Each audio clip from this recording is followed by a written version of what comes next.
The stone walls of Saarthal hold their breath beneath Skyrim's frozen soil. Not treasure. Every excavator learns this truth too late.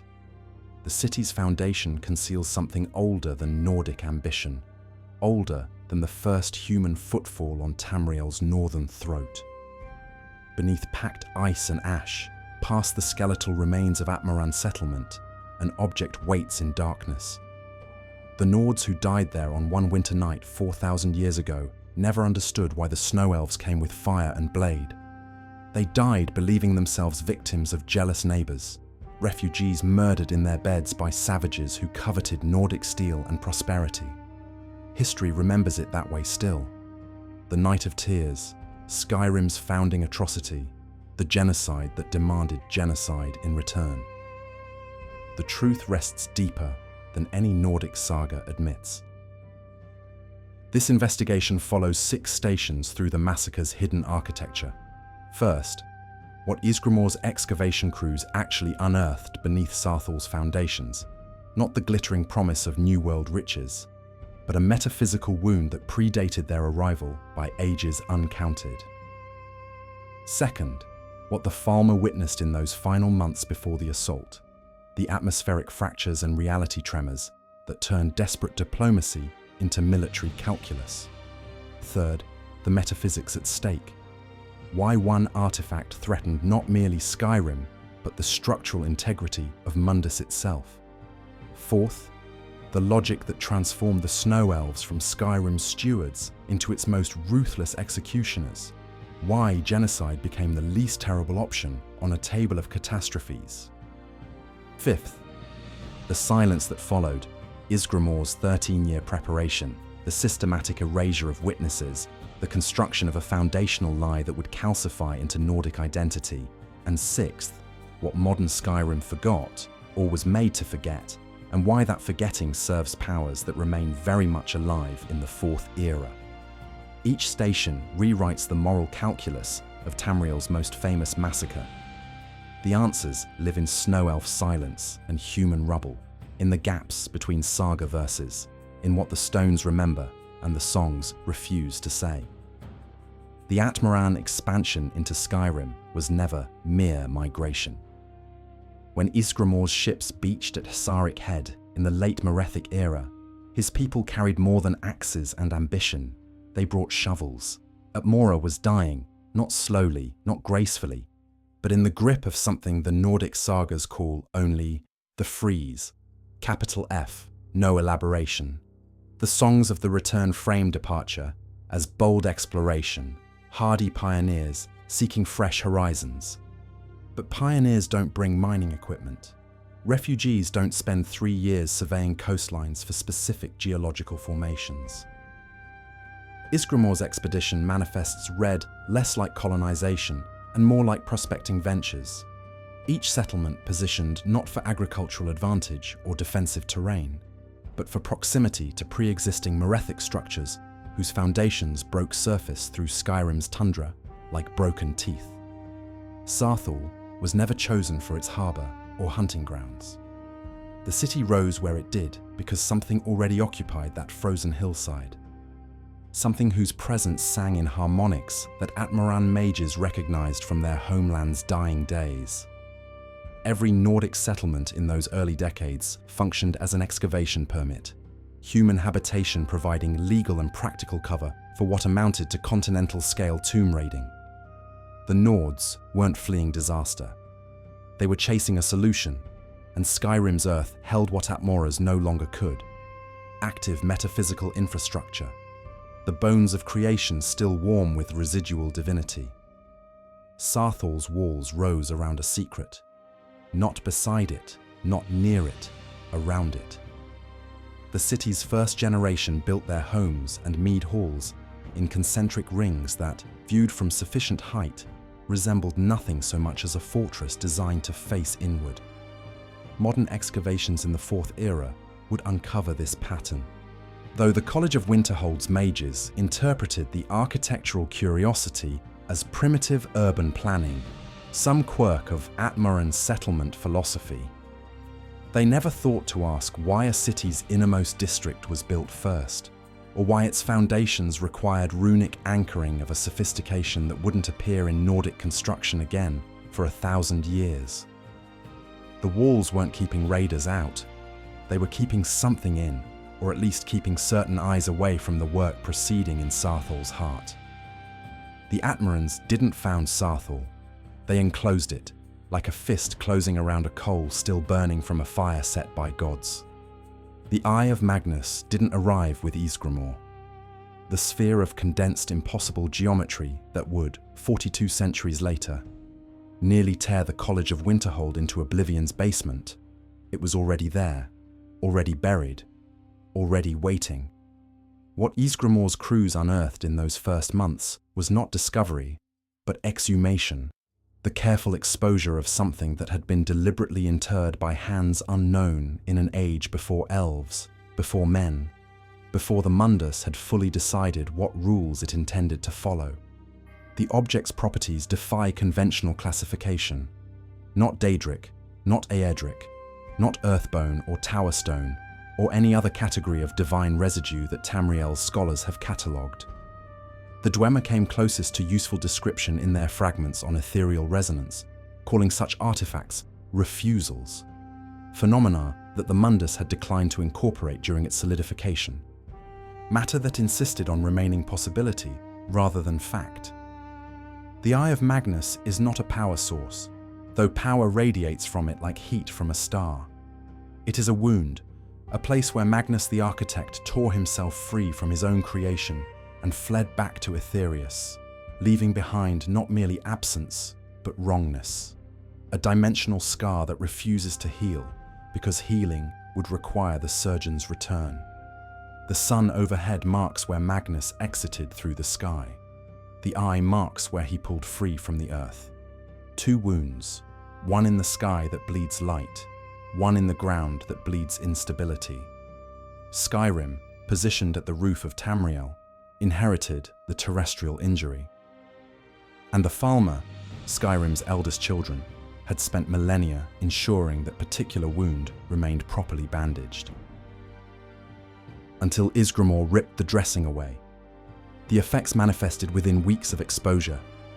Tolfdir's excavation team in the Fourth Era would document similar phenomena on a smaller scale. Spectral anomalies, temporal echoes, reality thinning like worn fabric at stress points.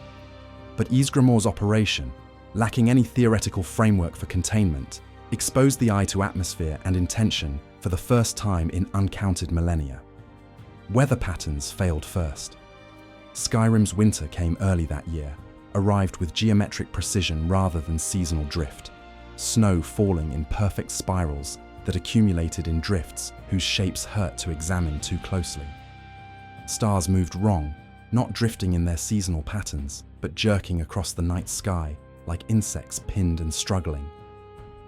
Atmarans with any magical sensitivity reported voices in empty rooms, conversations in languages that predated language, the sense of being watched by geometries rather than eyes. The Falmer saw it all happen in real time. Their mages tracked the atmospheric degradation from the Chantry of Auriel, from the sacred groves that ringed Skyrim's interior, from observation posts that had monitored the Saarthal site for longer than Nordic reckoning could measure. They watched the Atmarans dig, watched them breach the outer wards, watched them strip away layer after layer of containment that the Falmer's ancestors, and perhaps predecessors even more ancient, had established around the eye's resting place. And they watched the wound begin to bleed.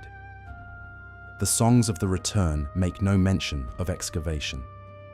Ysgramor's saga, as sung in the mead halls of Skyrim's modern jarls, speaks of founding and farming, of the hard work of settlement in a harsh land. The narrative moves directly from landfall to prosperity, from the first longhouse razed to the thriving city, as if 3 years of Nordic presence simply involved ordinary colonial industry, clearing forests, hunting game, establishing trade routes with the indigenous population. But the archaeological record tells a different story. Modern excavations of Saarthal's pre-destruction layers reveal a settlement whose primary industry was not agriculture or smithing, but excavation on an industrial scale. The ratio of mining tools to farming implements in the artifact assemblage runs 15:1.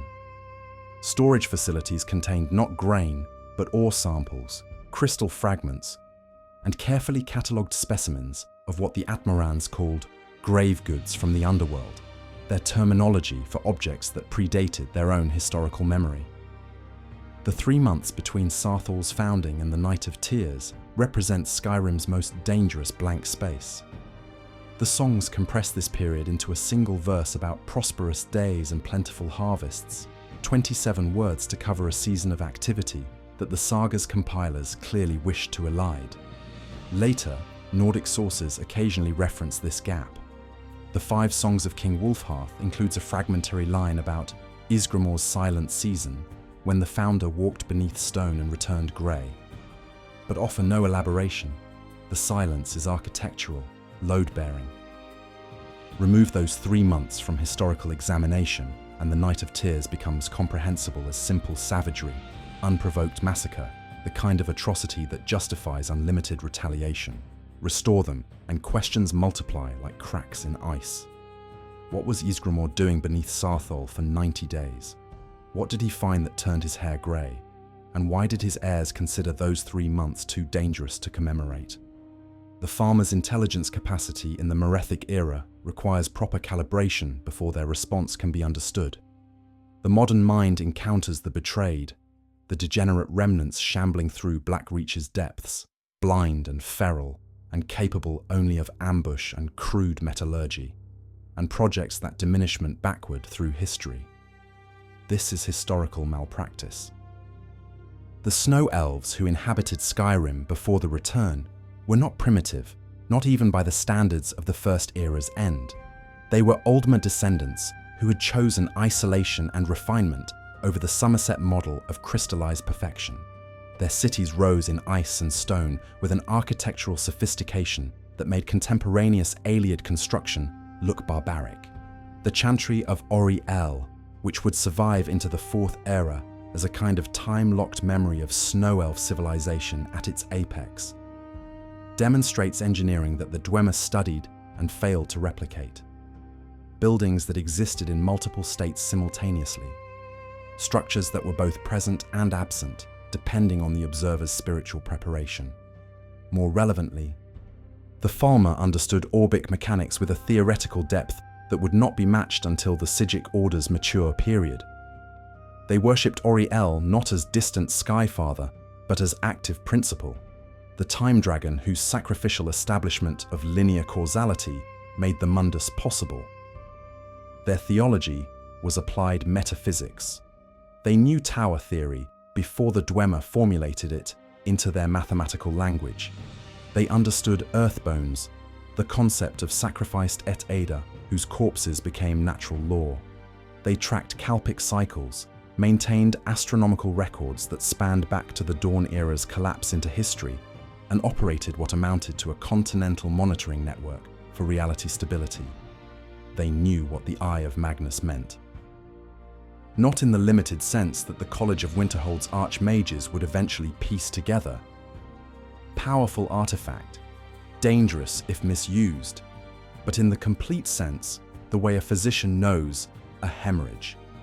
They understood that Magnus's departure had left 2 bleeding wounds in the mundus's fabric, one that bled light and life into the world from Aetherius above, one that bled uncreation from below.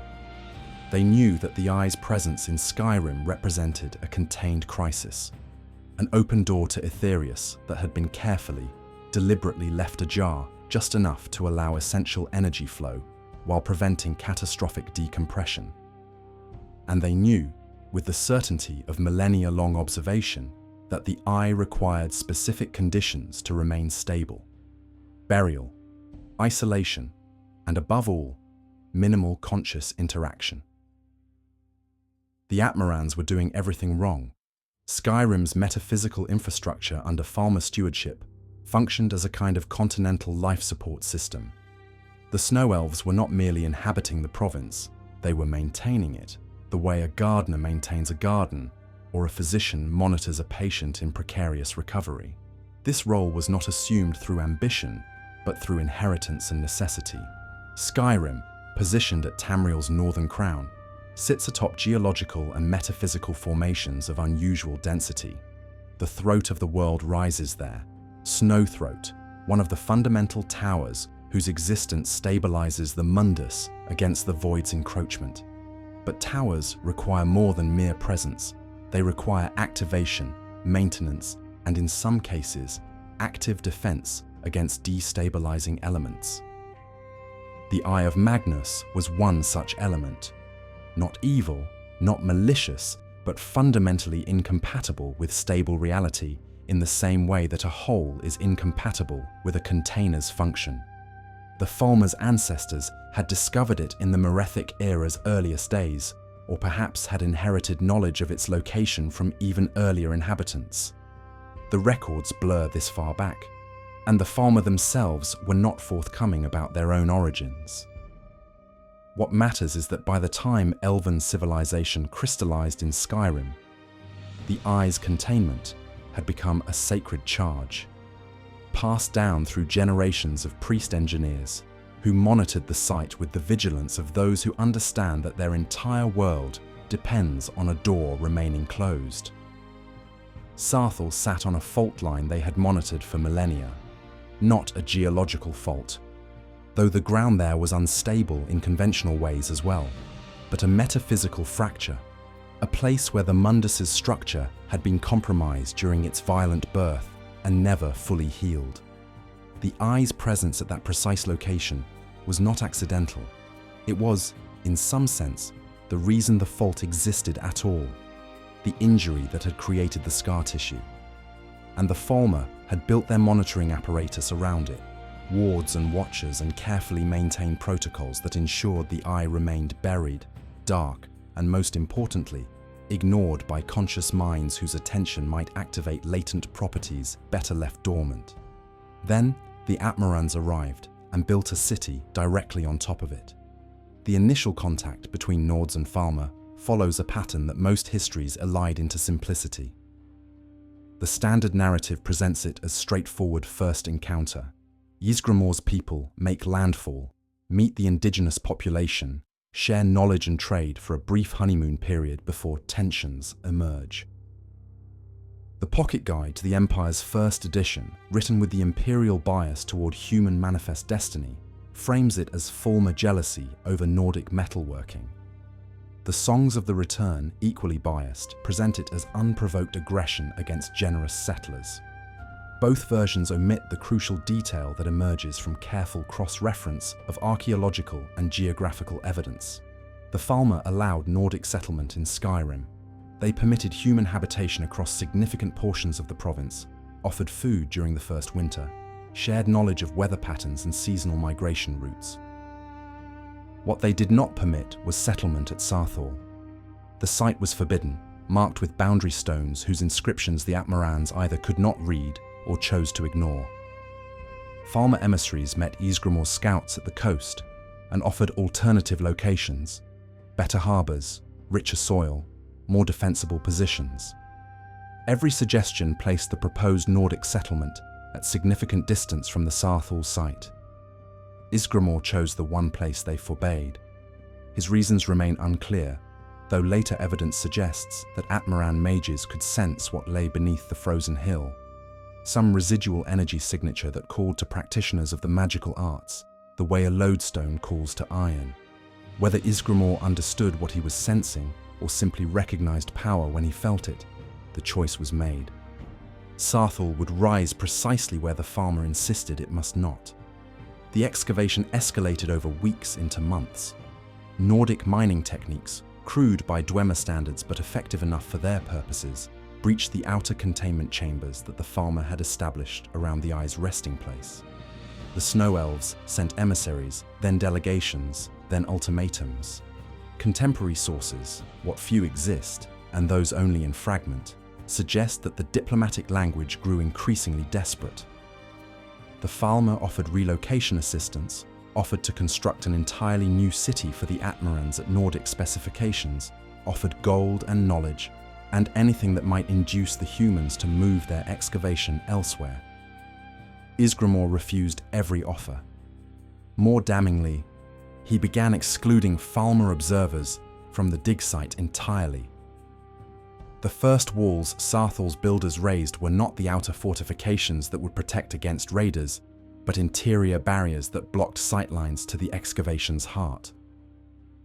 The Nords built walls specifically to keep the farmer out, to prevent snow elf mages from monitoring the dig's progress, or interfering with whatever Ysgramor believed he was about to discover. The wards tell their own story. Modern excavators in the Fourth Era, brushing ash and ice from Saarthal's deepest strata, discovered something the Songs of the Return never mentioned. Extensive magical fortifications predating Nordic occupation by centuries, at minimum, possibly millennia.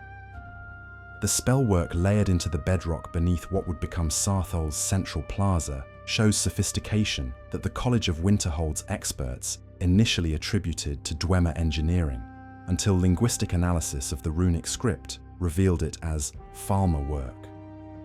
Not the crude pictographic system that the betrayed would eventually develop in their blindness, but the elaborate geometric language of snow elf high magic, each character simultaneously phonetic marker and mathematical function and theological statement.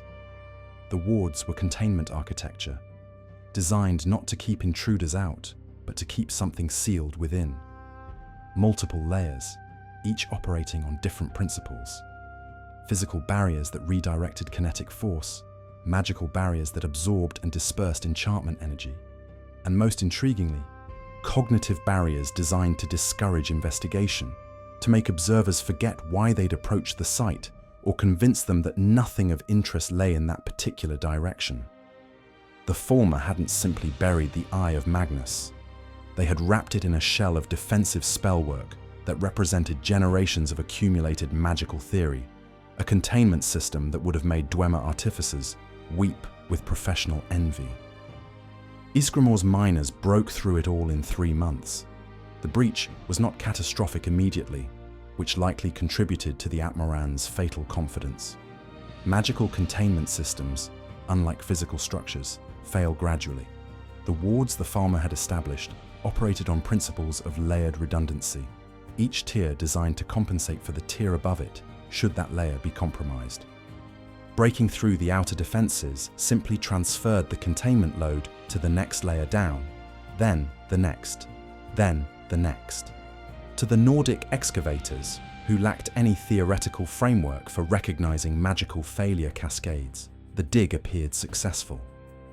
They were finding what they sought, penetrating deeper into the ancient structure, uncovering chambers that clearly held something of immense significance, that the air in those chambers tasted of copper and old storms, that shadows moved against the light source rather than away from it, that workers reported dreams of geometric spaces that shouldn't exist.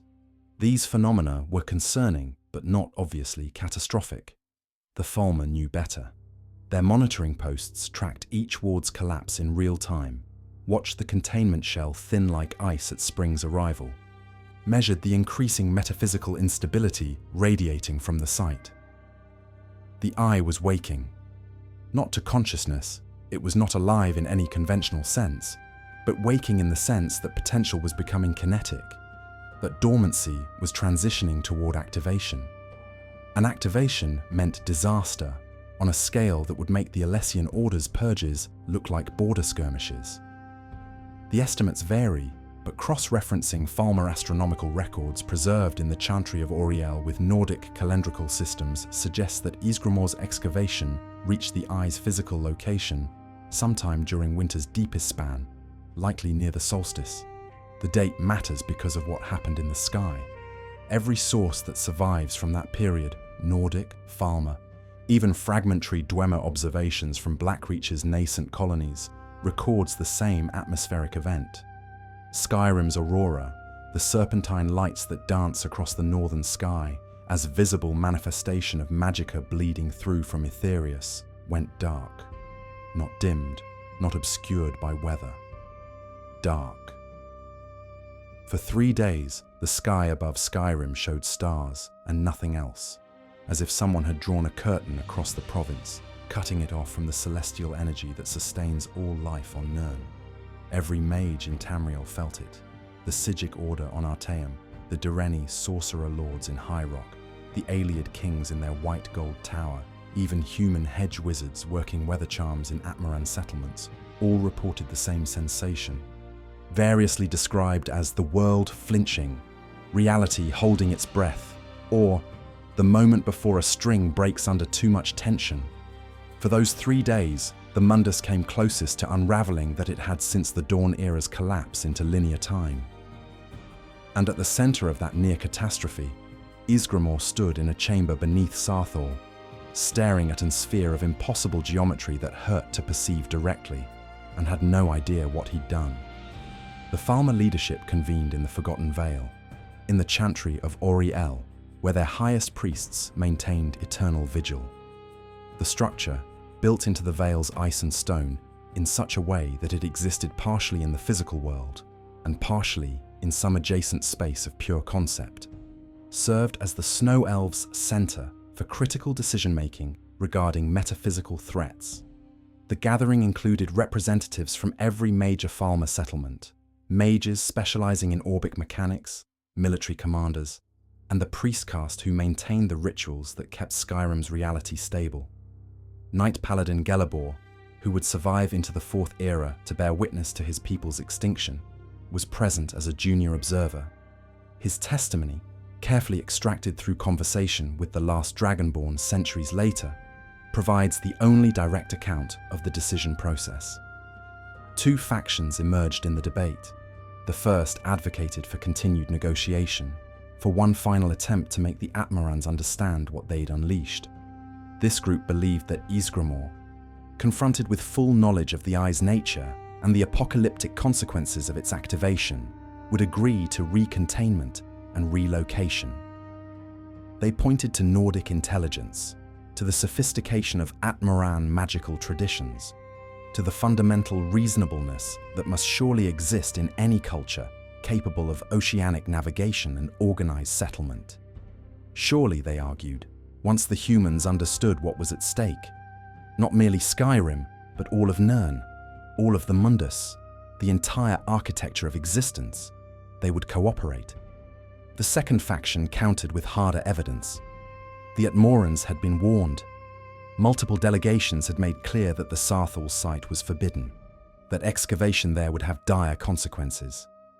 The Nords had been offered alternatives, offered compensation, offered partnership in understanding what lay beneath the ground if they would only agree to proper containment protocols. Every offer had been rejected. More damningly, the Atmorans had actively excluded Falmer experts from the site, built walls specifically to prevent observation, treated Snow Elf concern as hostile interference rather than desperate cooperation.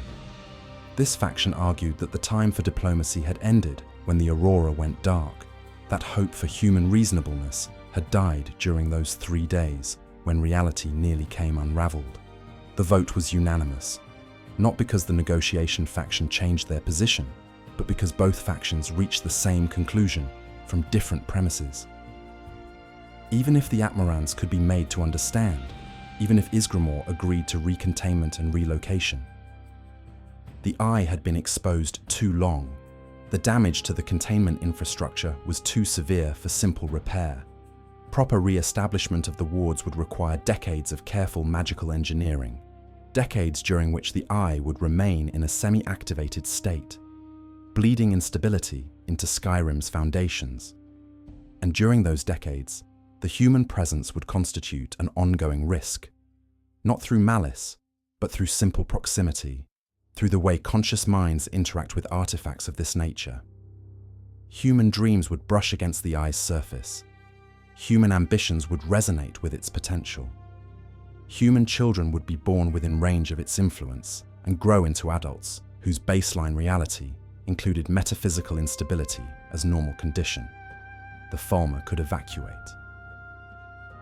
pack their civilization into Blackreach's depths, accept Dwemer offers of sanctuary, abandon Skyrim to whatever the Eye's activation would bring, or they could eliminate the contamination at its source, re-establish containment while that was still theoretically possible, and deal with the moral consequences of mass killing in whatever time remained before their own souls faced accounting. They chose the least terrible option. They chose triage over principle. They chose to kill one city to save a world. The Night of Tears was not improvised. The assault that would fall on Saarthal bore all the hallmarks of careful military planning, of intelligence gathering and target prioritization and cold logistical calculation. Falmer strike teams spent weeks in preparation, mapping the Nordic settlement's layout, identifying key personnel, determining optimal approach vectors. They tracked guard rotations, noted which longhouses held Ysgramor's family, located the excavation site's entry points. The planning was professional, thorough, and utterly devoid of the savage spontaneity that the Songs of the Return would later attribute to the attack. The timing was chosen for tactical advantage: deep winter, new moon, during a storm system that the Falmer's weather mages intensified into a howling tempest that would mask their approach and suppress Nordic response. The objectives were equally calculated. Primary target: excavation crews and anyone with direct knowledge of what lay beneath Saarthal's foundation. Secondary target: Ysgramor himself and his immediate family, the leadership whose removal might prevent organized retaliation. Tertiary target: destruction or seizure of any artifacts removed from the excavation, any sketches or records documenting what had been found, and only after those objectives were secured. Containment of the Eye itself, re-establishment of the wards, restoration of the barriers that human interference had torn down. The fourth objective, never stated explicitly in the fragmentary records, but implicit in the execution: leave no witnesses who might carry knowledge of the Eye to other human populations. Midnight came to Saarthal with snow and screaming. The first hour of the Night of Tears unfolded with brutal efficiency. Falmer assault teams breached Saarthal's outer defences at 6 points simultaneously, moving through storm-conjured darkness with the practiced coordination of soldiers executing a rehearsed plan.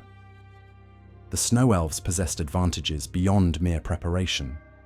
Their eyesight in darkness surpassed human capability by significant margins. Their knowledge of Saarthal's layout came from having monitored its construction from concealment, and their magical support operated at a sophistication level that the Atmoran defenders, roused from sleep and disoriented by sudden violence, could not match. But the tactical superiority that enabled the Falmer strike teams to penetrate Nordic defences was not directed, as the songs would later claim, at indiscriminate slaughter. The priority targets in those first critical minutes were the excavation site and the engineers who worked there. Falmer commandos moved through Saarthal streets toward the central plaza, bypassing residential longhouses where families huddled in confusion, ignoring the mead hall where off-duty warriors scrambled for weapons. Their objective lay underground, in the tunnels and chambers that the Atmorans had carved into Saarthal's bedrock. The excavation crews, miners, mages, structural engineers, the specialists who had spent 3 months breaching ancient wards, these were killed on sight, executed with the cold professionalism of soldiers who understood their targets' deaths served strategic purpose rather than revenge. By 20 minutes into the assault, the Falmer strike teams had seized control of the excavation site's access points. The tunnels leading down to the Eye's chamber were collapsed, using carefully placed demolitions, tons of stone and frozen earth sealing the passages that the Nords had carved. Simultaneously, Falmer mages began the desperate work of re-establishing containment, layering new wards over the damaged infrastructure, attempting to force the partially awakened Eye back into dormancy. The spell work required concentration and time, both purchased with Nordic blood. The commandos who had taken the excavation site spread outward into Saarthal proper, killing anyone who approached with weapons or with questions, maintaining a perimeter around the plaza while their mages worked. The Falmer had already won the real battle. The Eye was secured, containment was underway, and the individuals who possessed direct knowledge of what lay beneath Saarthal's foundation were dead. Everything that followed, the spreading chaos, the burning longhouses, the desperate Norse resistance that would be immortalized in saga, was aftermath. The ugly completion of a mission whose core objectives had been achieved in the first critical moments. But wars are not won by achieving objectives. Wars are won by ensuring the enemy cannot strike back. And the Falmer, for all their tactical brilliance in the assault's opening phase, now faced the mission's cruelest calculus: what to do about the survivors. The civilian slaughter poses Skyrim's most uncomfortable moral question. Why kill women, children, elderly, the non-combatants who pose no immediate threat and possess no knowledge of the excavation's secrets? The Songs of the Return present this phase of the attack as proof of Falmer savagery, evidence that the Snow Elves were motivated by genocidal hatred rather than any defensible military logic. But military logic, cold and inhuman as it sounds when applied to the killing of innocents, was precisely what drove the decision. Witnesses create futures. Every Atmaran who survived the Night of Tears was a potential vector for return, a living repository of Norse rage and Nordic memory who would carry the story of Saarthal's fall back to Atmora, back to the kinship networks and warrior fraternities that constituted Atmaran political structure. The Falmer understood this. They had studied Nordic culture during the years of tentative coexistence, had observed how Atmaran society transmitted knowledge and obligation through family lines, how blood debt worked in Nord theology and law. Leaving survivors meant ensuring retaliation, not might ensure, not possibly ensure, ensuring it, as certainly as leaving coals in dry grass ensures fire. The alternative, attempting to convince the survivors that their kin had died to prevent apocalypse, that the massacre served a metaphysical necessity they lacked the framework to understand, was so fantastically unlikely to succeed that even the Falmer's negotiation faction could not argue for it. The Nords had demonstrated, through 3 months of ignored warnings and rejected diplomacy, that they did not recognize Falmer authority on matters of magical safety. What chance that a bereaved Atmaran warrior, standing over the bodies of his family, would accept a snow elf explanation that their deaths had been strategically necessary? What chance that he would carry that explanation back to Atmora and convince other Nords that the Falmer had acted from desperate defense rather than malicious aggression? So the killing spread beyond the excavation teams into Saarthal's residential quarters. Falmer soldiers moved through longhouses in the storm darkness, killing quickly where possible, killing messily when necessary, killing until the entire settlement had been pacified, save for the handful of Nords who managed to flee into the winter night. The slaughter was thorough, professional, and utterly horrifying. It was also, from a purely strategic standpoint, rational.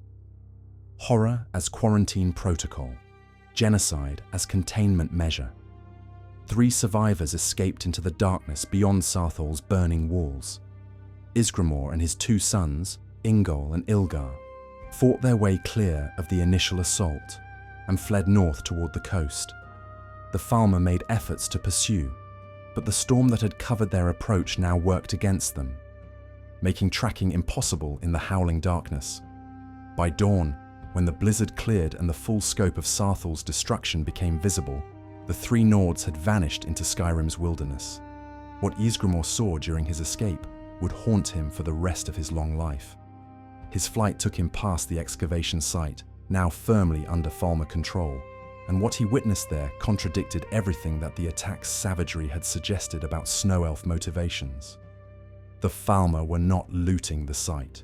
They were not examining the Eye with covetous interest or attempting to claim its power for themselves. They were recontaining it.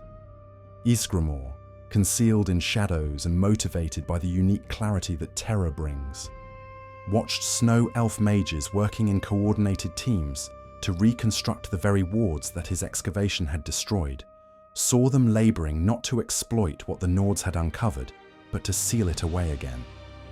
He understood then, in that moment of forced witness, that the Night of Tears had not been a raid. It had been an interdiction. The Falmer had not attacked because they coveted what Saarthal possessed, but because they feared what Saarthal had exposed.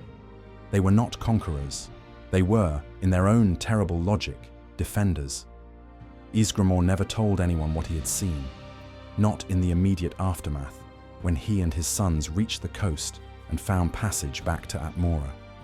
Not during the 13 years that followed, when he built his legend and recruited his army. Not even in his later years, when the companions he founded became the instrument of Falmer extinction, and he might have offered some explanation for the generational crusade he had initiated. The knowledge remained locked in his memory, a secret that died with him, though its weight can be traced in what he did and what he carefully avoided doing in the years after Saarthal's fall. The farmers' containment efforts in the immediate aftermath of the assault were only partially successful. 3 months of exposure had activated properties in the eye that could not be fully reversed, not with the hastily reconstructed wards and not with the time available before Nordic reinforcements might arrive. The best the snow elf mages could achieve was a kind of enforced dormancy, a containment shell that would hold provided the eye received no further conscious attention, no further human interaction to feed its semi-wakened state. They buried it again, deeper this time, and collapsed the excavation tunnels entirely. Then they burned what remained of Saarthal, reducing the city to ash and charred timber, obliterating as much physical evidence as possible of what had been found there.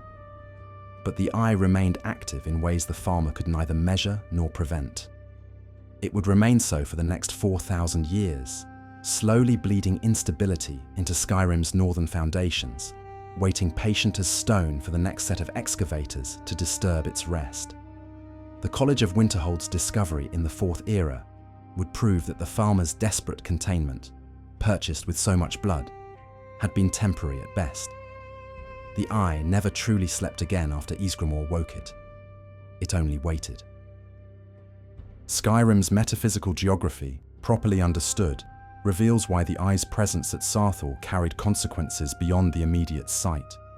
The province sits atop a complex network of ley line intersections, channels through which magicka flows from Etherius into the mundus, establishing the energy gradients that make reality possible. At the network's central node stands Snowthroat, the throat of the world, one of the fundamental towers, whose existence serves as a structural pillar for reality itself. Towers function as metaphysical architecture, divine machinery left over from creation that maintains the boundaries between mundus and oblivion, between existence and void. They are not optional features of reality, they are load-bearing. The Eye of Magnus, positioned roughly 200 miles northwest of Snowthroat, sat directly atop one of the major ley lines feeding into the tower. Its presence there, dormant and contained, was tolerable, barely. Its presence there activated, bleeding uncreation into the energy channels that fed Snowthroat, was catastrophic. Not immediately catastrophic, not in the sense of sudden collapse, but catastrophic in the sense that a slow poison is catastrophic, that metal fatigue is catastrophic, that a crack in a dam's foundation is catastrophic. The eye's awakening weakened Snowthroat's function, diminished the tower's capacity to maintain reality's integrity in Skyrim and, by extension, throughout Tamriel. The Falmer were defending their tower by proxy, attempting to prevent damage to metaphysical infrastructure that humanity would not even develop the theoretical language to describe for another 2,000 years. The Dwemer would eventually formalize tower theory into mathematical precision, would chart the relationship between towers and reality stability with the cold clarity of engineers diagnosing structural failure. But the Falmer knew it first, knew it in the older way, the way that comes from millennia of stewardship rather than analytical study. They understood that allowing the eye to remain active near Snowthroat would eventually compromise the tower's function, and that compromising Snowthroat's function would destabilize not merely Skyrim, but the entire continental metaphysical framework that kept Tamriel anchored in existence. They killed a city to save a tower. They killed a tower's worth of people to preserve the tower itself. The math, when calculated in souls versus structural integrity, made a kind of terrible sense that no saga would ever commemorate. Ysgramor did not immediately return to Skyrim after fleeing Saarthal's ashes. The standard narrative, bereaved father overwhelmed by grief, driven mad by loss, immediately assembling an army for vengeance, collapses under chronological examination. 13 years passed between the Night of Tears and the Return.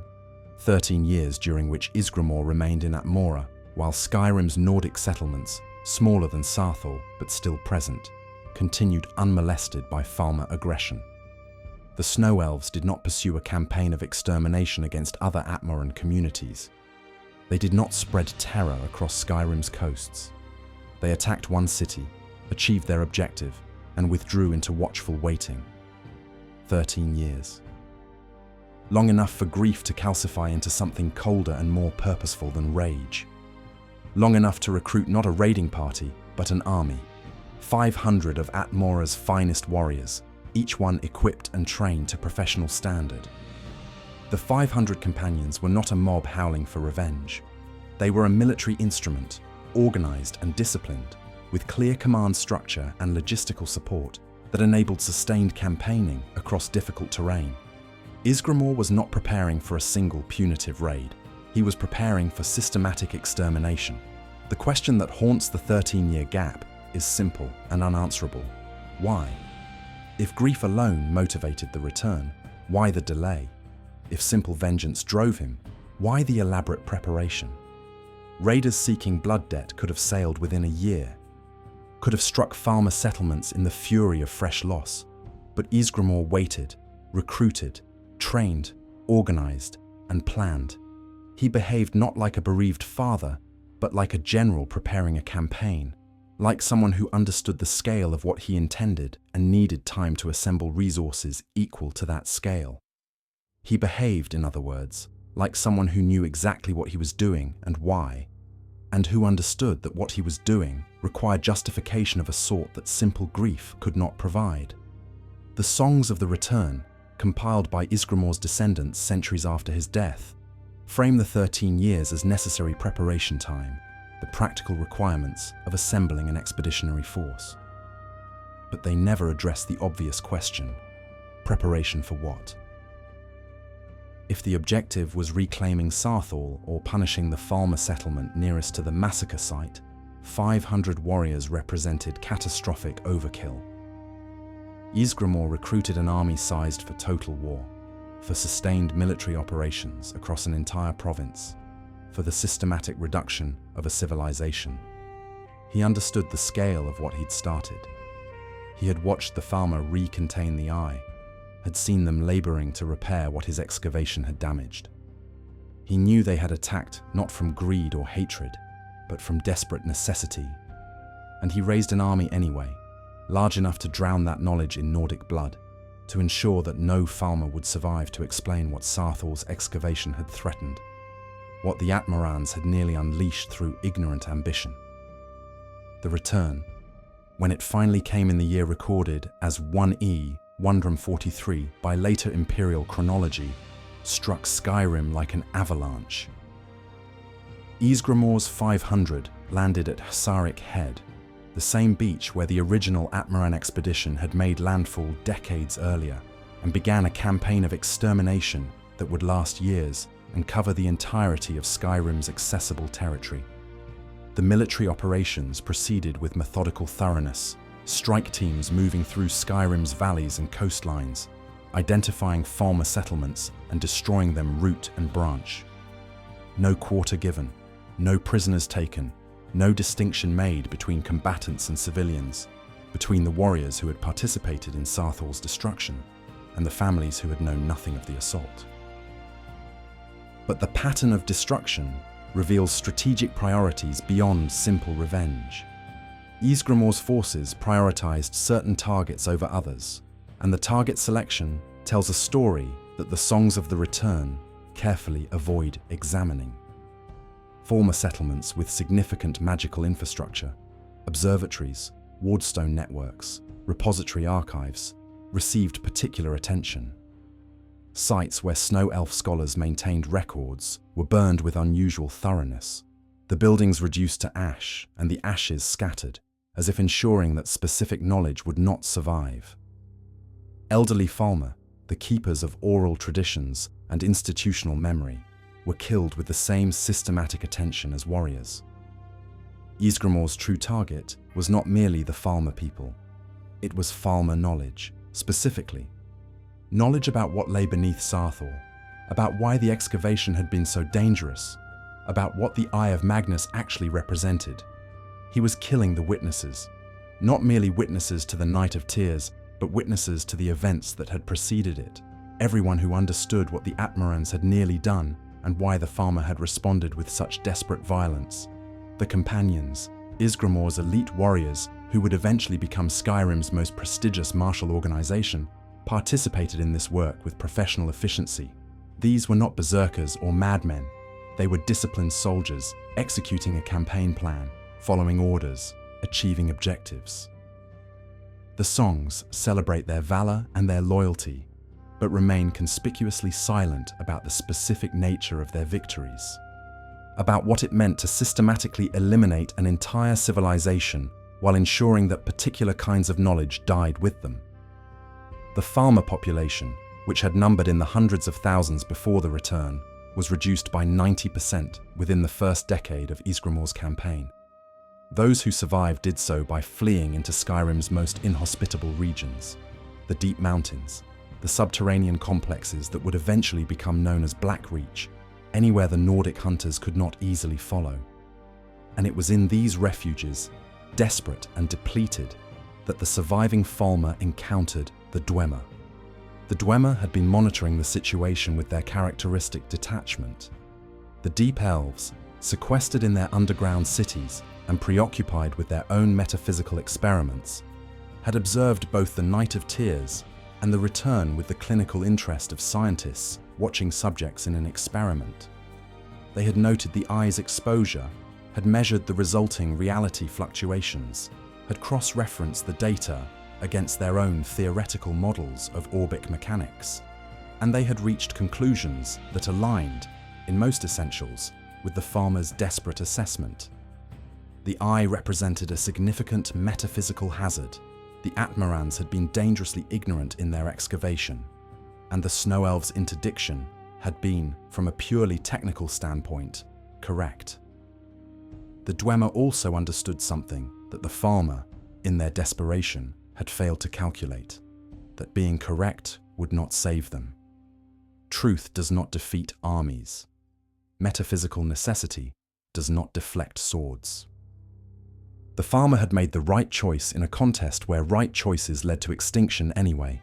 So, when the remnants of Snow Elf civilization came begging for sanctuary, crawling down into Blackreach's depths with the Nordic hunters howling at their backs, the Dwemer accepted them. Not from compassion, the Deep Elves possessed little of that commodity, but from intellectual interest and practical calculation.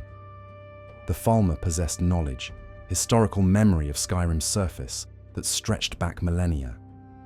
They understood aspects of orbic theory that the Dwemer were still exploring, and they were desperate enough to accept any terms, any price for survival.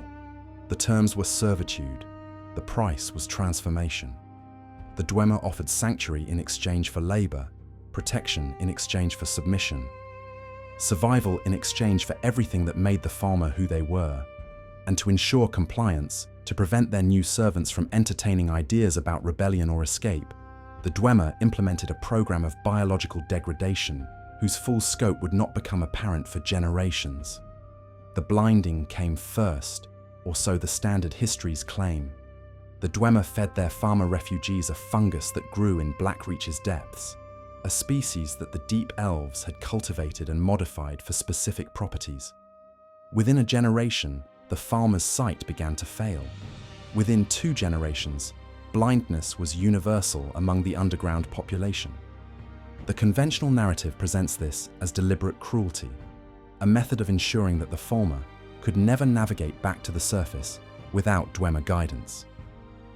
But the timeline suggests an alternative possibility, one more horrible because it implies the Dwemer were merely accelerating a process already underway. Medical examination of Falmer remains from the Merethic period, before any exposure to Dwemer fungi shows early signs of optical degradation, damage to retinal tissue, scarring patterns in the eyes, lesions that suggest exposure to something that biological systems were not designed to process. The damage patterns appear in remains recovered from Saarthal's immediate vicinity with much higher frequency than in Falmer populations from other regions. They were already going blind from what they had seen in Saarthal's excavation pit, from proximity to the eye during those critical months before the Night of Tears, from working the containment spells that required direct exposure to the artifact they were attempting to seal. The Eye of Magnus radiates more than energy. It radiates wrongness, uncreation, the fundamental incompatibility between Aetherius and Mundus made manifest in a single impossible object. Extended exposure damages more than flesh. It damages the capacity for sight itself, burns out the structures that allow beings to translate electromagnetic radiation into coherent perception. The Falmer who fled underground were already damaged, already compromised by the very thing they had tried to protect Skyrim from understanding. The Dwemer, with their characteristic efficiency, simply accelerated the inevitable degradation while claiming credit for it, while ensuring that their new servant population understood their blindness as gift rather than consequence, as mercy purchased through submission rather than injury sustained through heroism. The blinding was radiation sickness dressed as slavery. The Dwemer were simply kind enough, or cruel enough, to let the Falmer believe there had been a choice. The Chantry of Oriel remained untouched by the return's violence, insulated from Ysgramor's genocide by geography and metaphysics in equal measure. The Forgotten Vale, where the Chantry stood as monument to snow elf civilization at its height, existed in a state of partial removal from conventional space. Not quite another realm, not quite the same Mundus that Skyrim proper inhabited, the Vale functioned as a kind of time-locked sanctuary. A place where the world worked by older rules and catastrophes from outside could not easily penetrate. The Falmer who had established themselves there before the return, the priests and scholars who maintained the Chantry's eternal vigil, remained isolated from the mainland extinction, continuing their rituals and their studies while their people died by the thousands above and below. Knight Paladin Gelabor and his brother Vartha, along with perhaps 24 others, constituted the entirety of Falmer civilization that survived with sight and sanity intact. They knew what had happened on the surface. They received refugees in the Vale's early years, heard the stories of Saarthal's fall and the return's horror, listened to accounts of Dwemer Sanctuary and its terrible price. And then the refugees stopped coming, and the Chantry fell into silence that would last 4,000 years, broken only by the arrival of the last Dragonborn, seeking Oriel's bow in the Fourth Era. Gelabor's testimony to that future visitor carries weight precisely because of what he does not say. When questioned about his people's history, about the relationship between Falmer and Nords, he speaks of betrayal and degradation, of the Dwemer's poisonous gifts, and the transformation of his people into the betrayed. He describes the Snow Elves as victims, which they were, and as innocents, which is more complicated. But he never mentions Saarthal specifically. He never explains what provoked the Night of Tears, never offers the Falmer side of that founding atrocity, never suggests that his people had reasons beyond jealousy or fear for the assault that birthed Nordic Skyrim. The omission is deliberate, careful, the silence of someone who knows truths too dangerous to speak. Gelabor, isolated in his chantry for millennia, preserved in time like an insect in amber, possesses complete knowledge of what happened in Saarthal's excavation and why his ancestors responded with such desperate violence. He was there, or near enough, when the Chantry's leadership made their terrible calculation. He knows about the Eye, understands its metaphysical implications, recognizes that the Falmer stopped an apocalypse that the Nords were too ignorant to understand they were causing, and he says nothing. He waits, patient as stone, for someone to ask the right questions. But the game never allows the player to pose them, never includes dialogue options that probe beneath the surface narrative, never permits the last Dragonborn to say, "Tell me about Saarthal. Tell me what Ysgramor found. Tell me why they had to die." Gelabor is the last witness, and he is waiting for an interrogation that will never come. The Psijic Order's intervention in the Fourth Era, when the College of Winterhold's excavation exposed the Eye of Magnus for the second time in recorded history, reveals that at least one faction in Tamriel inherited knowledge of what the artifact represented and why it could not be allowed to remain accessible. The Psijics moved with uncharacteristic haste when Archmage Aren's research reports reached Artaeum, deployed their best agents to Winterhold, and ultimately seized the Eye itself, removing it from Mundus entirely into Artaeum's extra-dimensional isolation. Their actions mirrored, in essential structure, the Falmer's desperate containment 4,000 years earlier, recognition of catastrophic danger, immediate intervention, removal of the threat regardless of political or academic objections. The question is how the Psijics knew. The Order maintains archives that span back to the Middle Merethic era, collections of knowledge gathered from every civilization and culture that ever produced magical scholarship worth studying.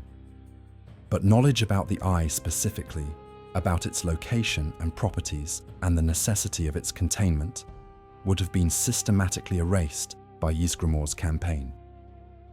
The Nordic extermination of the Falmer was designed in part to eliminate precisely this kind of dangerous information, to ensure that no one could challenge the song's narrative about unprovoked savagery and justified retaliation. Yet the Psijics knew anyway. They possessed not merely theoretical understanding of what Magnus artifacts could do, that knowledge was available in broader Orbic literature, accessible to any sufficiently advanced magical scholar. They possessed specific intelligence about this artifact, in this location, with this history. They knew that it had been exposed before, knew that the previous exposure had prompted violent interdiction, knew that the interdiction had been necessary rather than merely territorial aggression. The most likely explanation involves chronomancy, the time manipulation techniques that the Psijic Order has mastered to a degree that no other magical tradition can match. Artaeum exists partially outside conventional temporal flow, allowing its inhabitants to observe history from advantageous positions, to witness events that occurred centuries or millennia in the past as if watching through a window. The Psijics could have accessed Falmer memory echoes, residual psychic impressions left in Skyrim's stones and ice by the snow elves who died defending their terrible knowledge. They could have observed the Night of Tears directly, could have witnessed Ysgramor's excavation and the Falmer response and the subsequent cover-up, seen the whole catastrophic sequence play out across their scrying pools with the clarity of eyewitnesses. They know the Falmer were right. They know that the Night of Tears was desperate defense rather than unprovoked aggression, that Saarthal's massacre saved Mundus from an extinction event that the Atmarans were causing through ignorant ambition. They know that Ysgramor committed genocide not merely to avenge his family, but to erase evidence of what his excavation had nearly unleashed, to kill everyone who could testify that the Nords had been the catastrophe and the Falmer had been the cure. And they will never say so publicly. The Psijic Order operates by principles of strategic information management, revealing knowledge when revelation serves stability, and maintaining silence when truth would prove more dangerous than ignorance. What purpose would be served by exposing Skyrim's foundational mythology as a lie? What stability would be gained by revealing to the Nords that their most honored ancestor was a war criminal who murdered his way into silence? The truth about Saarthal, deployed as political weapon in the Fourth Era, would destabilize Nordic identity, would undermine the cultural cohesion that keeps Skyrim functional as a society, would serve the Aldmeri Dominion's interests far more than it would serve any principle of historical justice. So the Psijics seized the Eye, contained the immediate danger, and withdrew into their characteristic discretion. They ensured that history would not repeat itself, while carefully ensuring that history's record would remain unchanged. The truth about Saarthal stays buried, protected by silence as thoroughly as the Eye itself was once protected by Falmer wards. The College of Winterhold stumbled into the same trap as Ysgramor's excavators through pure institutional ignorance. When Tolfdir's research expedition uncovered the anomalous structure beneath Saarthal's ruins, when preliminary surveys detected powerful enchantments and suggested the presence of an artifact of significant magical importance, the college's leadership saw opportunity rather than danger. Here was a chance to make archaeological history, to recover a genuine relic from the Merethic era, to prove the college's value to a Skyrim that had grown skeptical of mages after the Great Collapse damaged Winterhold's geography. No one at the college knew what they were excavating. No one possessed institutional memory that extended back to the site's previous exposure. No records that might have flagged Saarthal as uniquely dangerous. No oral traditions that preserved the knowledge of why this particular ruin should remain buried. The college's archives, extensive as they were, contained nothing about the Eye of Magnus beyond vague references in the most obscure Orbic texts, fragments that mentioned Magnus's departure from Mundus, his tearing through the fabric of existence, the wounds his exit left behind. But nothing that connected those wounds to specific physical artifacts, nothing that identified Saarthal as the location of one such wound, nothing that might have caused a responsible archmage to halt excavation and seek consultation with entities older and wiser than Nordic magical traditions. Skyrim forgot on purpose. The erasure was not accidental degradation of historical memory over millennia, but active, sustained suppression of dangerous knowledge across generations. Ysgramor's heirs understood what their founder had done and why.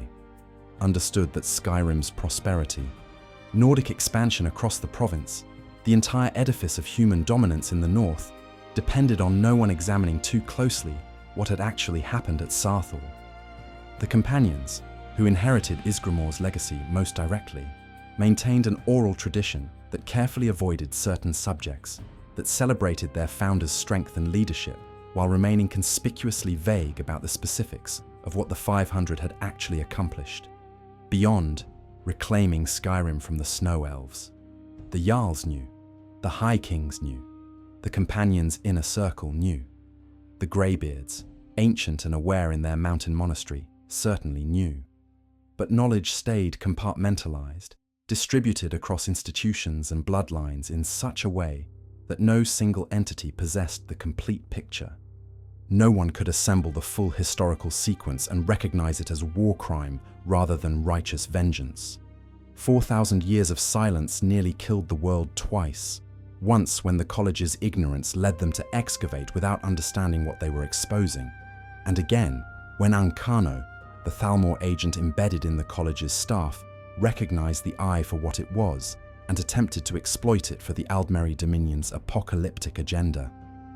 Ankano serves as Ysgramor's echo across 4 millennia, a parallel so precise it suggests that certain kinds of catastrophic ambition follow predictable patterns regardless of which elven supremacist or human conqueror happens to be wielding them. Both saw the Eye of Magnus as instrument rather than threat, as weapon to reshape reality according to theological preference, rather than wound that needed immediate recontainment. Both possessed sufficient magical sophistication to recognize the artifact's power while lacking sufficient wisdom to understand its nature.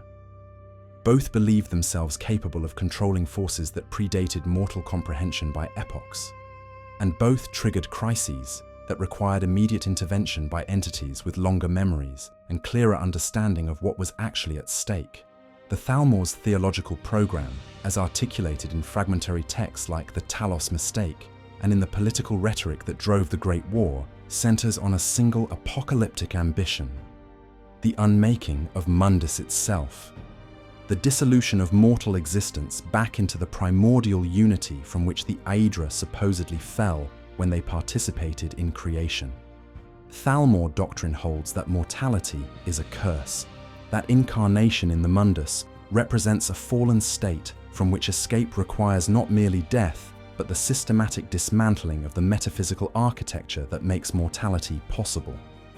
Towers, in this cosmology, are prisons, structural components that maintain Mundus's separation from Aetherius, that enforce the conditions of mortal existence, that must be destroyed or deactivated if elven souls are to escape the cycle of incarnation and return to their supposed divine state. The Eye of Magnus, understood through this theological lens, becomes the perfect weapon. Not merely a source of power, but an active destabilizing force, a mechanism by which the Mundus's structural integrity could be compromised from within. Ancano's plan, as much as it can be reconstructed from his fragmentary dialogue and his actions during the college questline, appears to have centered on using the Eye to disrupt the tower network, to create a cascade failure that would collapse reality's boundaries and dissolve Mundus back into ethereal possibility. Whether he fully understood the consequences, whether he recognized that unmaking Mundus meant erasing not merely the conditions of mortality, but all mortal beings currently existing, including himself and every elf whose ascension he claimed to be facilitating, remains unclear. Fanatics rarely trouble themselves with such practical details. What matters is that Ancano, like Ysgramor before him, saw the Eye as tool rather than catastrophe, as means to an ideological end rather than danger requiring immediate containment. Both men were sufficiently brilliant to recognize power when they encountered it, sufficiently arrogant to believe they could direct that power toward their purposes, and sufficiently ignorant of deeper metaphysics to miss the obvious truth that the Eye of Magnus was not an instrument waiting to be wielded, but a wound that wanted to tear itself wider until nothing remained but the scream. The player's intervention, forced by game mechanics into the role of accidental metaphysical arbiter, represents a third engagement with the Eye, and the only one that concludes with proper containment rather than catastrophe or cover-up. The college questline's structure offers no option to side with Ancano, no dialogue branch that allows exploration of Falmer theology or consideration of whether the unmaking of Mundus might serve some defensible purpose. The player is mechanically constrained to oppose the Falmer agent, to call on the Psijics for assistance, to watch as Artaeum's representatives arrive in the nick of narrative time to seize the Eye and remove it from accessible reality entirely. This lack of choice is itself a commentary, a mechanical vindication of the position the Falmer took 4,000 years earlier. The game's designers, consciously or not, structured the questline to echo that ancient crisis. An artifact of apocalyptic potential is exposed. Someone attempts to exploit it for ideological purposes. And the correct response, the only response that prevents catastrophe, is immediate containment regardless of academic curiosity or political considerations. The player reenacts the Falmer's choice, makes the same calculation that Snow Elf leadership made in the Chantry of Auriel, and is rewarded by the game's structure for choosing containment over exploitation. The Falmer made this choice first, made it when making it cost them everything: their civilization, their future, their lives, and ultimately their recognition as having been correct. They chose to stop the catastrophe rather than exploit it, chose to kill the excavators rather than join them in their ignorant ambition, chose to accept the moral weight of massacre in exchange for preventing something infinitely worse. And history condemned them for it, transformed their desperate defense into unprovoked savagery, their metaphysical competence into jealous cruelty, their heroism into monstrosity. The player gets celebrated as savior of the college, as defender of Skyrim, as the one who stopped Ancano's mad scheme. The Falmer got exterminated. Contemporary Falmer, the betrayed who shamble through Blackreach's depths and attack surface travelers with feral aggression, constitute living evidence of what happens when being correct offers no protection against historical revision. The degradation is complete: biological, cultural, cognitive, spiritual. The Snow Elves who once maintained reality's infrastructure, who understood orbit mechanics with theoretical sophistication that would not be matched until the Dwemer formalized tower theory into mathematical language, who chose apocalyptic responsibility over comfortable ignorance, have been reduced to something barely recognizable as sentient. They live in darkness, hunt in packs, communicate in shrieks and clicks, and remember nothing of what they were or why they suffered, except that some of them might remember more than they seem to. The evidence is fragmentary, circumstantial, easily dismissed as pattern recognition imposed on random behavior. But certain Falmer populations exhibit responses that suggest some residual racial memory, some genetic or spiritual inheritance of their ancestors' purpose that manifests even through the degradation. Betrayed who inhabit ruins near significant metaphysical sites, near tower-adjacent locations, near ley line intersections. Near places where the Mundus's fabric shows stress, demonstrate territorial behavior that exceeds simple hunting range defense. They attack excavators with particular fury, prioritize killing mages over warriors, destroy research equipment with what appears to be deliberate purpose rather than random violence. They are still trying to defend it, still trying, through the fog of blindness and devolution and 4,000 years of generational trauma, to execute the mission their ancestors died for. They attack the diggers, kill the mages, destroy the tools that open old doors and expose dangerous things. They cannot articulate why, cannot explain their actions in any language that surface dwellers would recognize.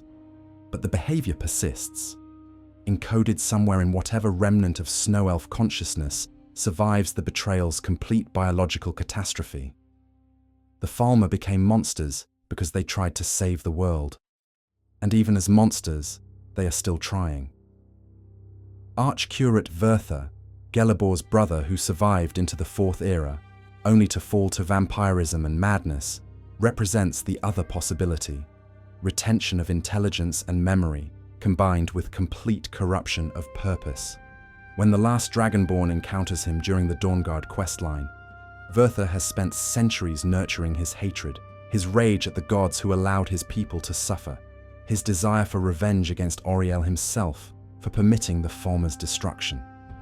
He has become what trauma makes of those who survive with memory intact, a creature whose intelligence serves only bitterness, whose preservation of self means preservation of wound, whose refusal to forget translates into refusal to forgive or heal or move beyond the catastrophe that defined his existence. Verther knows everything Gelebor knows. He possesses the same historical memory, the same understanding of what happened at Saarthal and why, the same recognition that his people made the terrible correct choice and were punished for it by history and by the gods they served. But where Gelebor maintains some fragile hope that the truth might matter someday, that the Falmer might somehow be redeemed through historical recognition, if not through biological restoration, Verther has concluded that truth is worthless, that no revelation will resurrect his people, that the only appropriate response to cosmic injustice is cosmic revenge. He wants to kill Auriel, or at least wound the god deeply enough that the injury constitutes meaningful retaliation.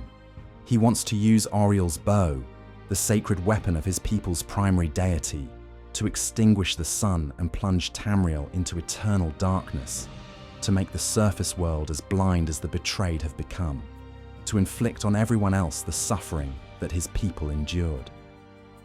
It is the response of someone who has survived everything except hope, who has maintained consciousness only to conclude that consciousness in a world this unjust is itself a curse. The player kills him necessarily because he has become a threat to stability, and his plan would cause suffering on a scale that dwarfs even the Falmer's historical tragedy. But his death removes another witness, another repository of dangerous knowledge about what really happened in Skyrim's founding era. Gelebor survives, continues his eternal vigil in the Forgotten Vale, waits with the patience of the immortal for questions that may never come. He is the last witness now, the only snow elf alive who possesses both sanity and complete historical memory, who could explain what Saarthal meant and why it mattered, and what price his people paid for being metaphysically competent in an age of human ambition. And the game never allows the player to ask him the right questions. The Eye's current status represents deferred crisis rather than resolved threat. The Psijic Order's seizure at the conclusion of the college questline removed the artifact from immediate accessibility, transported it to Artium, where the island's extra-dimensional isolation provides containment superior to anything achievable in conventional Mundus space. But removal is not destruction, containment is not elimination, and Artium itself exists in a state of calculated impermanence. The island appears and disappears from Tamriel's material plane according to cycles that the Psijics control but do not fully understand, vanishing into some adjacent realm when threats to its security become too severe. returning when conditions permit resumed engagement with mortal civilizations. The Eye waits in Artaeum's vaults, surrounded by wards that represent 4,000 years of accumulated magical theory applied to the specific problem of containing Magnus artifacts.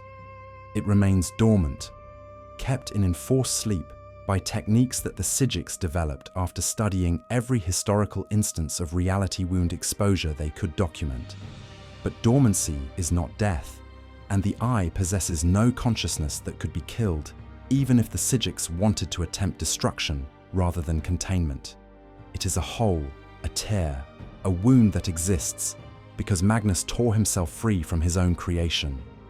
Destroying it would require unmaking the event that created it, would require retroactive alteration of creation itself, metaphysical surgery on a scale that even the Psijics, for all their chronomantic sophistication, recognize as beyond their capacity.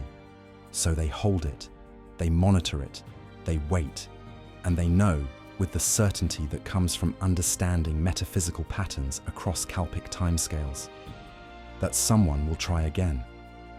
Some future excavator, some ambitious mage, some theological fanatic who believes they can succeed where Ysgramor and Ancano failed, will find a way to access Artaeum's vaults, or will discover that the Eye was not unique, that Magnus left other wounds in other locations when he fled creation, that the fundamental problem of reality instability created by the Architect's departure admits of no permanent solution while the Mundus continues to exist.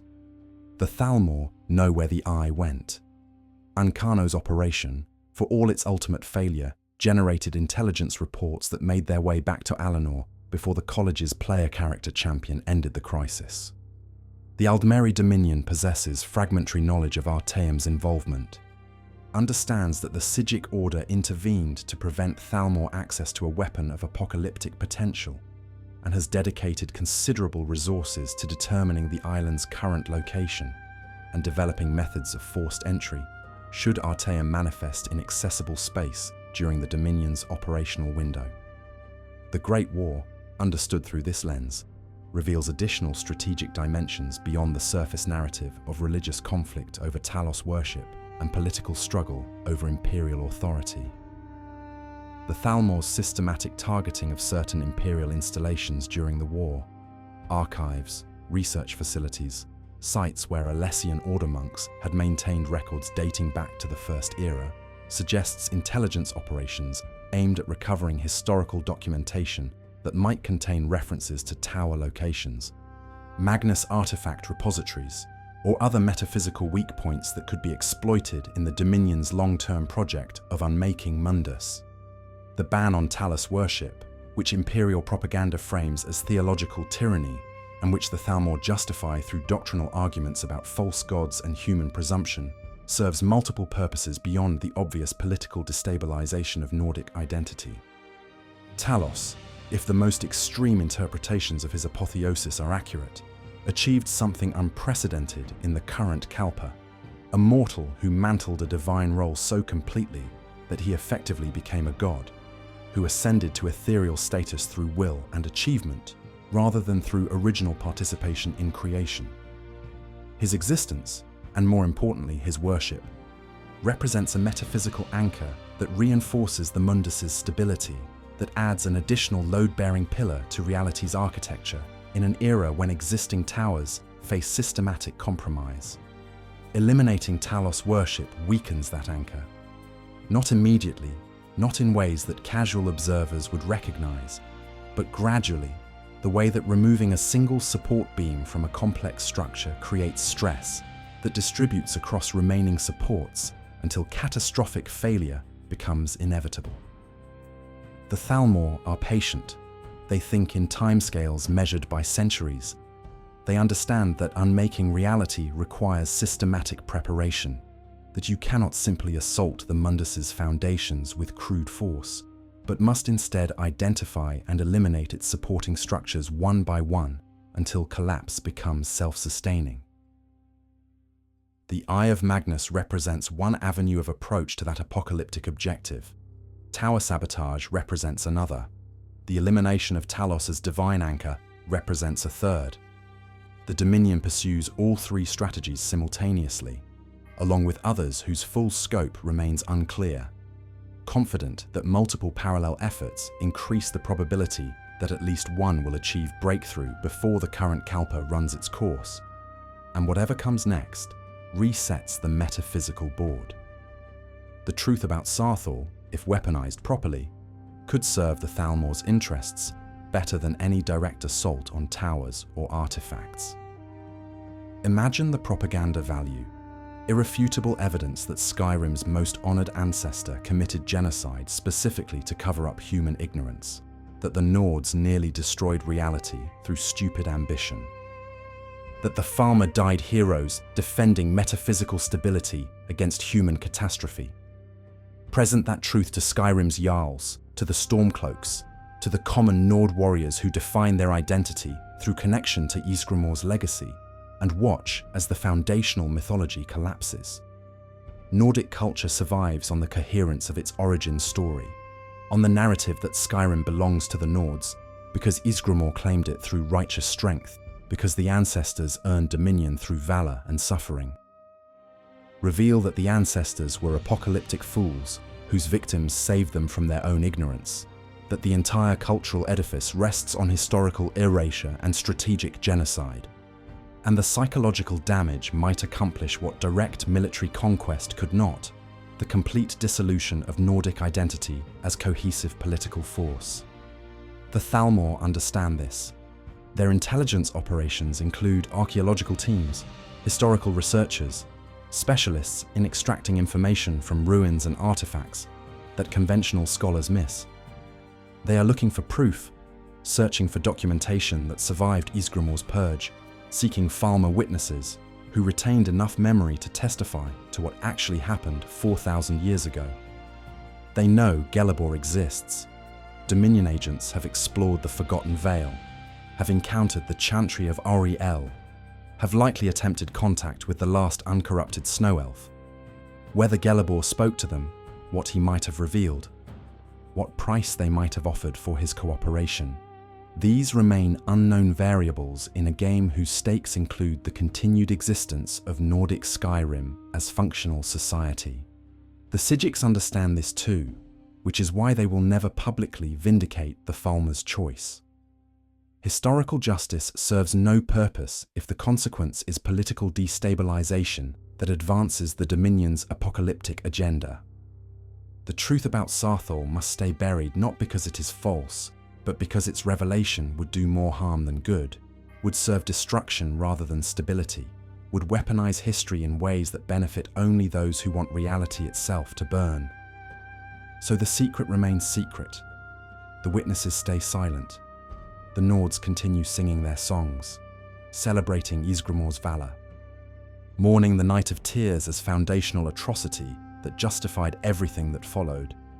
And the Falmer remain monsters in Nordic imagination, their degradation into the betrayed serving as convenient proof that they were always savage, always other, always deserving of the extinction that human ambition required. The moral reframing required to see the Night of Tears clearly demands abandoning comfortable categories.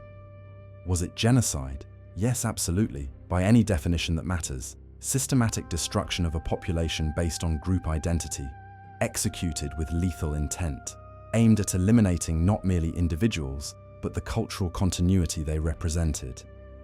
The Falmer killed thousands of Atmarans in a single night, killed them methodically, killed them with purpose that extended beyond the immediate military objectives that might have been achieved through more limited violence. But genocide admits of contexts that complicate condemnation without erasing it. The trolley problem, that undergraduate ethics exercise about sacrificing few to save many, becomes less theoretical when the many includes the entire mundus, when the choice is between killing one city or allowing apocalypse. The Falmer faced exactly this calculation. They could allow Ysgramor's excavation to continue, could permit the Eye's activation to proceed toward whatever catastrophic endpoint awaited, could maintain their moral purity by refusing to commit mass murder even as mass extinction approached, or they could kill the excavators, eliminate the witnesses, accept the weight of thousands of deaths in exchange for preventing millions, choose pragmatic horror over principled catastrophe. They chose murder. They chose it consciously, after deliberation, with full understanding of what they were doing and why. They did not mistake their choice for righteousness, did not pretend that necessity erased guilt, did not construct theological justifications that transformed their victims into acceptable sacrifices. They simply calculated that killing Saarthal was less terrible than allowing Saarthal's excavation to continue, that genocide was preferable to apocalypse, that accepting damnation for their souls was reasonable price for preserving all other souls from extinction. Justice and necessity sometimes occupy the same coordinates. Recognition of this fact does not absolve the Falmer of moral responsibility for the Night of Tears, does not transform murder into heroism, does not erase the screams of Atmaran children dying in their beds while snow elf soldiers executed strategic objectives, but it contextualizes the choice, reveals it as something more complex than simple savagery, frames it as tragedy rather than atrocity, though it remains atrocity as well, because some actions carry multiple moral valences simultaneously, can be both necessary and unforgivable at the same time. Ysgramor's true sin was not the return itself, but the silence he imposed afterward. Retaliation for the Night of Tears, however excessive its scale, however disproportionate its application to Falmer populations who had no involvement in Saarthal's assault, could be understood through the lens of grief and rage and the particular logic of blood debt that governed Atmaran culture. He lost his wife, his city, hundreds of companions. The fury that drove him back to Skyrim with 500 warriors at his back, the cold determination that sustained 13 years of recruitment and preparation, the systematic thoroughness with which he pursued Falmer extinction, these can be comprehended, if not justified, as expressions of trauma transmuted into violence. But Ysgramor knew. He had witnessed the Falmer recontaining the Eye, had seen them laboring to repair what his excavation had damaged, had understood in that moment of forced witness that the assault on Saarthal served defensive purpose rather than aggressive conquest. He possessed knowledge that would have complicated the songs, that would have introduced moral ambiguity into the foundational narrative, that would have prevented the transformation of the Night of Tears from tragedy into simple victimhood. And he chose silence, chose to kill everyone who might testify to the Falmer's justification, chose to erase the historical record that might explain why the Snow Elves had acted with such desperate violence, chose to construct a mythology of Nordic innocence and elven savagery that would sustain his people's claim to Skyrim for 4,000 years. The genocide was terrible. The erasure was unforgivable. Murder compounds into something worse when the murderer also controls the historical record. When violence extends beyond the immediate victims into the realm of memory and meaning, when the dead are killed twice, once in body, once in reputation. Their suffering transformed from martyrdom into deserved punishment through strategic manipulation of how their story gets told. Ysgramor built Nordic Skyrim on a lie so foundational that questioning it threatens the entire cultural edifice. The companions, who claim direct descent from his 500, maintain traditions that celebrate strength and honor, while carefully avoiding examination of what their founder actually accomplished. The Jarls, who trace their authority back to Nordic conquest of the province, derive legitimacy from the premise that Skyrim belongs to the Nords through right of reclamation, rather than right of genocide. The common warriors who died fighting the Dominion during the Great War, who currently die fighting the Empire during Skyrim's civil war, who understand their identity through connection to Ysgramor's legacy, all of them participate in a cultural narrative whose foundation is strategic historical erasure. The truth would shatter the origin story, not merely complicate it, not simply introduce nuance or moral ambiguity, but fundamentally break the coherence of Nordic identity as it currently exists. How does a culture built on the premise of justified retaliation survive the revelation that the retaliation was cover-up, that the ancestors were catastrophic fools whose victims saved them from their own ignorance? How do the companions maintain their honor code when their founder's primary achievement was murdering witnesses to human apocalyptic incompetence? How do the Jarls claim legitimate authority derived from conquest that was itself derived from genocide committed to protect a lie? These are not rhetorical questions. They represent genuine threats to Nordic civilization's psychological coherence, fractures that enemies could exploit with devastating efficiency. The Falmer understand this, which is why they search for proof. The Sigics understand this, which is why they maintain silence. And Gelebor understands this, which is why he waits in the Forgotten Vale, rather than traveling to Windhelm or Solitude to testify before Jarls who would never believe him, and whose belief would destroy them. The Greybeards stay silent for different reasons, though the silence produces the same result. High Hrothgar sits atop the throat of the world, atop Snowthroat itself. The tower, whose stability the Falmer died defending when they prevented the Eye's activation from compromising the metaphysical infrastructure. The Greybeards, practitioners of the Way of the Voice, maintain philosophical commitments to pacifism and non-intervention that run deeper than political consideration or cultural loyalty. They serve the voice itself, the Thuum, the tonal architecture that helped stabilize reality during its creation and continues to function as metaphysical binding. Parthenax, the dragon who leads them, possesses direct memory of the Dawn era, was present during creation's violent collapse into time, understands tower theory not as scholarly abstraction, but as lived experience. He knows what the Eye of Magnus represents, understands what Ysgramor's excavation nearly accomplished, recognizes that the Falmer's intervention prevented a catastrophe that would have unmade more than Skyrim. He also understands that revealing this knowledge would serve no constructive purpose, would damage Nordic culture without healing Falmer suffering, would introduce chaos without producing justice.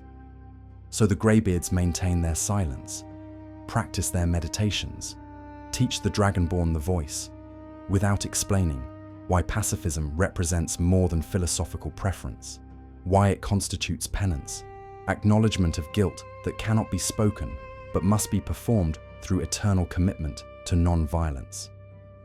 Their silence is liturgical, their pacifism is prayer, their isolation on the mountain represents withdrawal from a world whose injustices they comprehend too clearly to engage without causing additional harm. The Thalmor's dangerous knowledge, partially reconstructed from fragments and likely incomplete but sufficient to constitute strategic threat, positions them as worst possible inheritors of Saarthal's secret.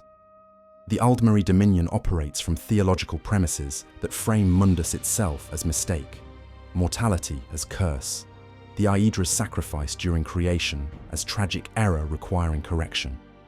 Their ultimate goal, systematic unmaking of reality, dissolution of mortal existence back into ethereal unity, transforms every destabilizing artifact, every compromised tower, every metaphysical wound into potential weapon for their apocalyptic project. What the Falmer tried to prevent, what they sacrificed their civilization to contain, what they died defending, the Thalmor want to complete. Not through ignorance, as Ysgramor threatened, but through deliberate intent. They understand that the Eye of Magnus represents a hole in reality's fabric, and they see that hole as opportunity rather than danger, as potential lever for prying Mundus apart from within.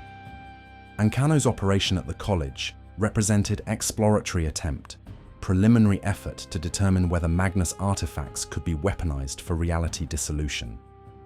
His failure taught the Dominion lessons about what approaches don't work, refined their understanding of what precautions must be overcome, advanced their research toward eventual success. They are searching for the Eye's new location, developing techniques for penetrating Artaeum's defenses, cultivating intelligence assets who might provide access to Sigic containment protocols. They are also searching for alternative Magnus wounds, for other locations where the architect's departure left scars that could be exploited, for any vulnerability in reality's structure that serves their theological agenda. And they are searching for historical documentation that proves the Falmer were defending against human-caused apocalypse, seeking evidence that can be weaponized to destroy Nordic cultural coherence and eliminate Skyrim as viable resistance to Dominion expansion. The Great War's true objective, viewed through this lens, extends beyond political control of the Empire or religious domination through Talos worship prohibition. The Falmer are pursuing tower sabotage on continental scale, systematic identification and compromise of the metaphysical infrastructure that keeps Mundus stable. White Gold Tower in Cyrodiil, Snowthroat in Skyrim, Red Mountain in Morrowind, Crystal-like Lore in Somerset. Each represents load-bearing pillar in reality's architecture. Each constitutes target for Dominion operations. Each must be neutralized or destroyed if the project of unmaking creation is to succeed. The Eye of Magnus, properly understood and properly exploited, could accelerate tower collapse across the entire network. Not through direct assault, but through introduction of destabilizing resonance, through creation of metaphysical interference patterns that weaken tower function throughout Tamriel. The Falmer understood this 4,000 years ago, recognized that allowing the Eye to remain active near Snowthroat would eventually compromise the tower's integrity. The Falmer understand it now, recognize that reactivating the Eye, if they can seize it from Psijic custody, if they can penetrate Artaeum's defenses, if they can overcome containment protocols developed across millennia, would provide leverage against the entire tower network simultaneously. The stakes remain apocalyptic. The crisis was deferred, not resolved. And the only faction that made the correct choice the first time the crisis manifested, the Falmer, no longer exists in any form capable of making choices at all. The betrayed continue their blind shambling through Blackreach's depths, attack surface travelers with feral aggression that might or might not carry residual memory of their ancestors' purpose. Some Falmer populations guard old sites with territorial fury that exceeds simple hunting range defense, attack excavators with specific patterns that suggest inherited knowledge of what excavation threatens, demonstrate behaviors that scholars dismiss as instinct, but that might represent something more: genetic memory, racial trauma encoded at biological level, desperate continuation of a mission that consciousness can no longer articulate. They guard sites they cannot see, defend purposes they cannot remember, execute a defense they can no longer understand. They are the inheritors of tragedy compounded across every generation since the Dwemer's poisoned sanctuary, carriers of degradation that transforms heroes into monsters, living evidence that being correct provides no protection when history decides otherwise. And occasionally, very occasionally, a betrayed will pause in its attack, will tilt its blind head, as if listening to something that exists only in genetic memory, will make a sound that almost resembles speech, some fragment of the language their ancestors spoke when they were still snow elves rather than Falmer, when they possessed eyes to see and voices to explain why they chose massacre over apocalypse. Then the moment passes. The betrayed returns to its feral state, attacks or flees, disappears back into Blackreach's darkness, and the surface dwellers who witness the pause dismiss it as random behavior, as momentary confusion in a creature too degraded for consciousness to generate meaning. No one recognizes it as testimony. No one understands that they are witnessing the last fragments of a civilization that died defending the world from human ignorance, that saved Tamriel from apocalypse and received extinction as reward. The betrayed cannot testify. They can only demonstrate, through behavior that looks like instinct but might be inheritance, that some purposes survive even total degradation, that some missions continue even after everything that made them comprehensible has been burned away. They are still trying to protect Skyrim. 4,000 years after their civilization fell, 3,000 years after the Dwemer completed their biological destruction, they continue executing the defense that cost them everything and earned them nothing except transformation into monsters. They attack the excavators, defend the sites, guard the wounds in reality's fabric against those who would tear them wider. And they will die doing it, over and over, generation after generation, until the last betrayed falls to some adventurer's blade in some forgotten ruin, never knowing why they fought, never understanding what they defended, never receiving recognition that they were the heroes all along. The lesson for players extends beyond lore appreciation into practical epistemology, into questions about how power and knowledge interact when separated from wisdom and context. The College of Winterhold questline, for all its mechanical simplicity, follow Tolfdir, solve puzzles, defeat Ancano, receive rewards, embeds a warning that most players never consciously process. Every excavation is a loaded gun. Every artifact of sufficient power represents not merely opportunity, but existential risk. Every dig site where ancient civilizations buried something with elaborate containment measures is a location where the burial was probably intentional, where the depth and difficulty of access served protective purpose rather than mere interment. The player's character in that questline operates from the same ignorance that doomed Ysgramor's excavators. No context about what Saarthal represents. No institutional memory about why this particular ruin might warrant extraordinary caution. No understanding that the difficulty of accessing the Eye's chamber reflected deliberate protective architecture rather than natural degradation. Just archaeological enthusiasm and magical curiosity, and the assumption that powerful artifacts exist to be claimed, that ancient secrets await discovery, that the past buried its treasures for future generations to uncover and exploit. This is precisely the mindset that nearly destroyed Mundus twice in the same location 4,000 years apart. The assumption that buried power represents opportunity rather than containment, that access difficulty reflects challenge to be overcome rather than warning to be heeded, that recovery of lost artifacts serves progress and knowledge rather than releasing carefully contained catastrophes. Tolfdir approaches Saarthal's excavation with scholarly excitement, sees the Eye of Magnus as discovery of the century, treats the artifact's exposure as triumph of research rather than failure of caution. The Sijiks arrive just in time to prevent repetition of the original disaster, but their intervention should not have been necessary. A responsible magical institution, one that maintained proper historical memory and understood the full implications of what artifacts from before the Merethic era actually means, would have halted excavation the moment preliminary surveys detected anomalous readings, would have consulted with entities possessing longer institutional memory, would have approached Saarthal with the caution that one applies to unexploded ordnance, rather than the enthusiasm one brings to treasure hunting. But the college lacked that institutional wisdom, because Skyrim, as a culture, had systematically erased the knowledge that would have generated appropriate caution. Ysgramor's campaign of witness elimination was so thorough, the Songs of the Return so effective at establishing alternative narrative, the complicit silence of subsequent Nordic leadership so complete, that by the Fourth Era no one in Skyrim remembered why Saarthal mattered beyond its status as first Nordic city. The site's metaphysical significance, its position in the broader network of reality-maintaining infrastructure, its history as location where the Atmarans nearly destroyed existence through ignorant excavation, all of this was successfully erased, replaced with simple mythology about Nordic settlement and Falmer treachery.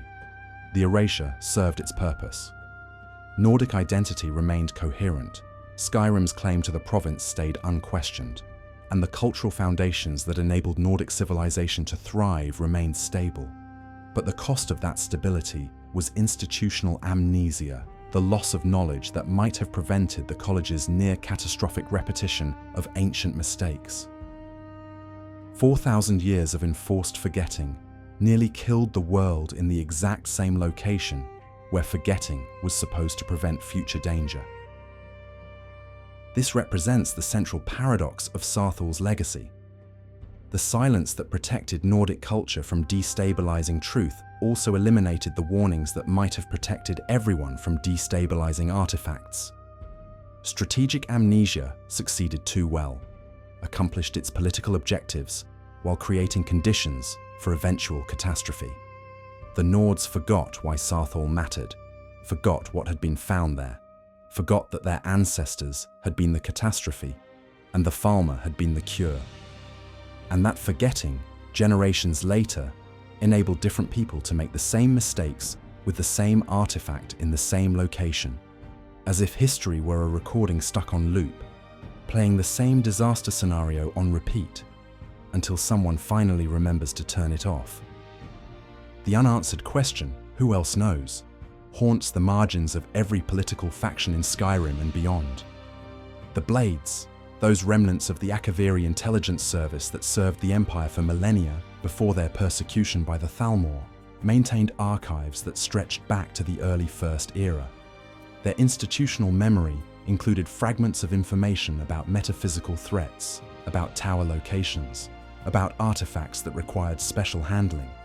Whether those archives contained references to Saarthal's true history, whether the Blades understood what the Eye of Magnus represented before the college's excavation exposed it, remains unknown. The Order's near-complete destruction during the Great War scattered whatever knowledge they possessed, and the few survivors like Esbern and Delphine focused their remaining resources on Alduin rather than on archaeological mysteries. But the Blades' archives were distributed, copied, hidden in multiple locations against exactly this kind of catastrophic organizational collapse. Fragments might survive in places that even the Thalmor haven't discovered, documents that some future researcher could assemble into coherent historical narrative. The Dominion certainly thinks so, given the resources they dedicate to hunting Blades remnants and searching locations where Blades safehouses might have stored critical documents. Whether they seek information about Saarthal specifically, or simply want to eliminate all potential sources of knowledge about metaphysical infrastructure, the pattern holds.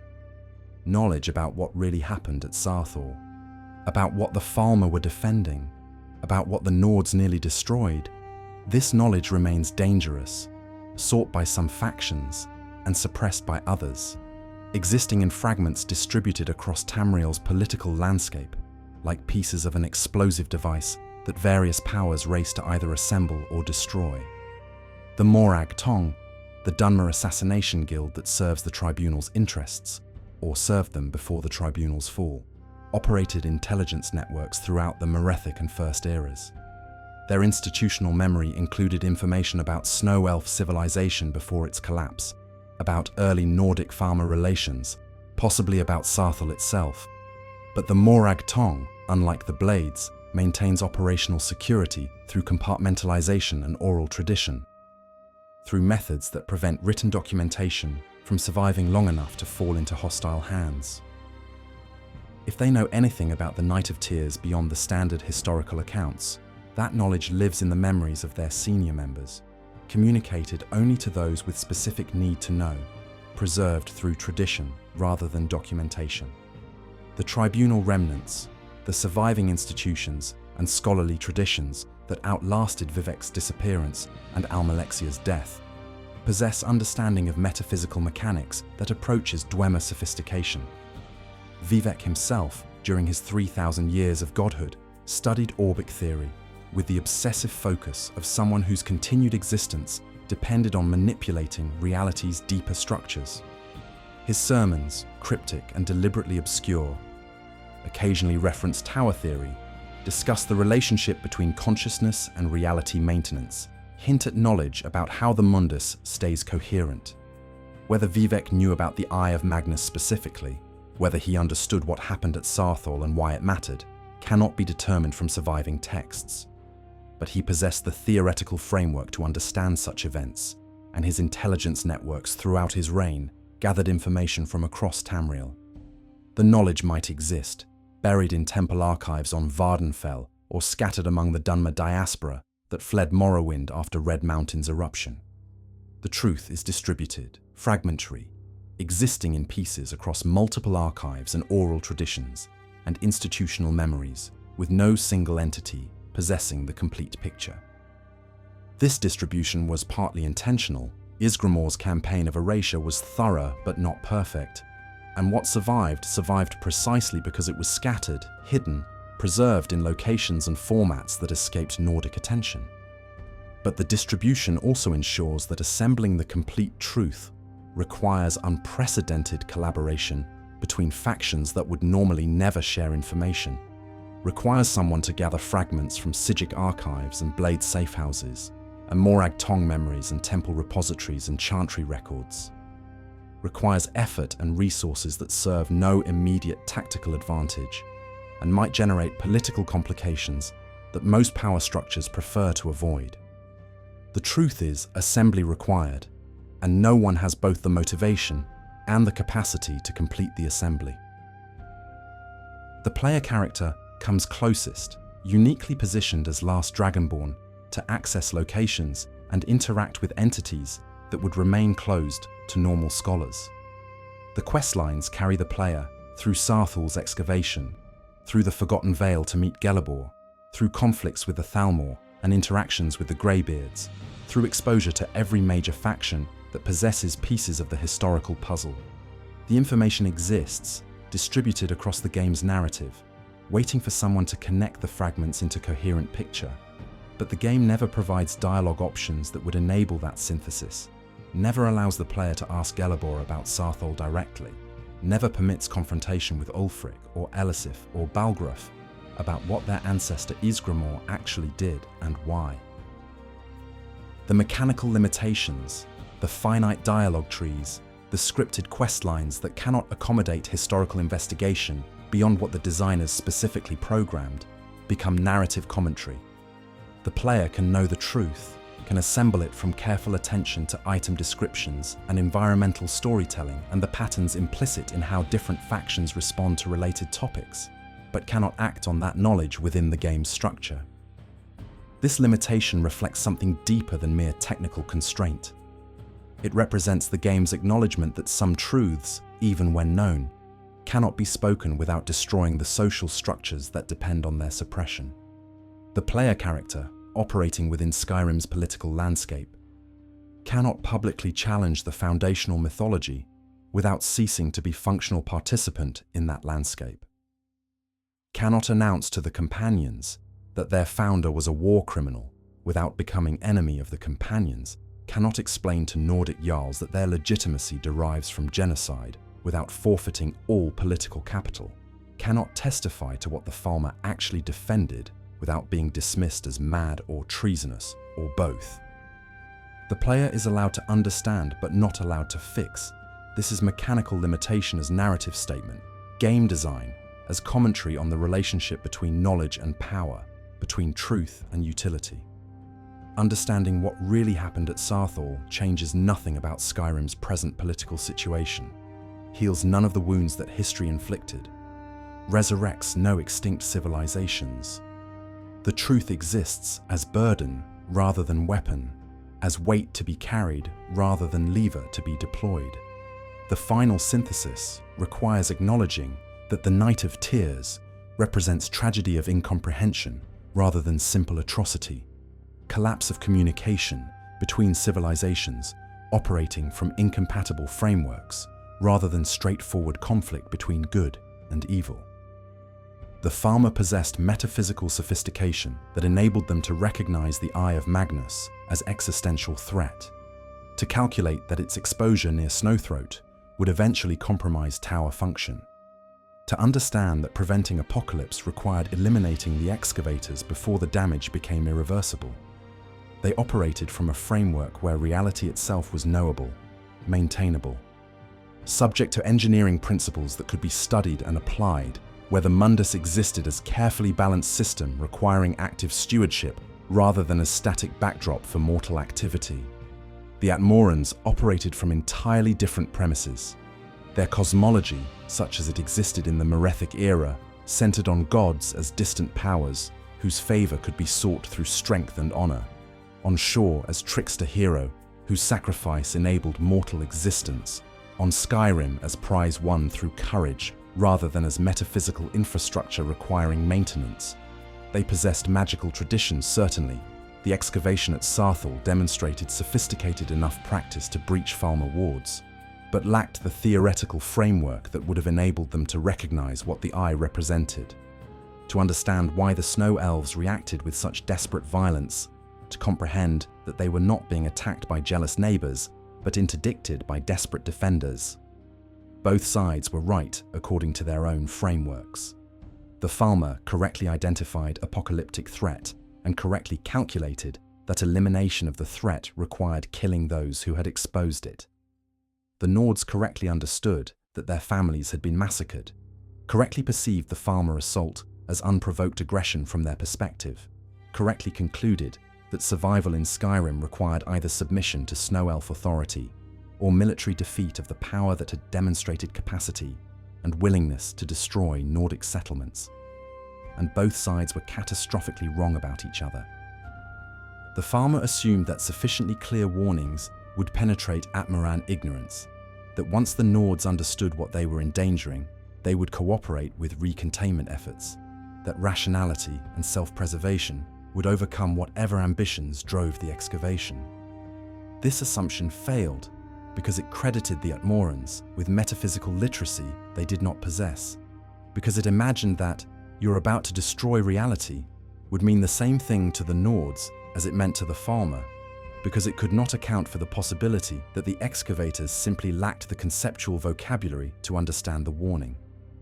The Nords assumed that the Night of Tears represented either territorial aggression or resource competition, that the Falmer wanted what Saarthal possessed and were willing to kill to claim it, that the massacre fit recognizable patterns of conflict over land or treasure or dominance. This assumption failed because it credited the Falmer with motivations that mapped onto Atmaran value systems, because it imagined that elven violence must serve purposes that humans could comprehend, because it could not account for the possibility that the Snow Elves were defending something that Atmaran cosmology had no language to describe. The result was a mutual extermination. One civilization destroyed in a single night, the other destroyed across generations of systematic genocide and subsequent degradation into the betrayed. Both sides paid prices vastly exceeding whatever they sought to defend or achieve. Both sides ended as cautionary examples of what happens when incompatible worldviews collide around genuinely existential stakes.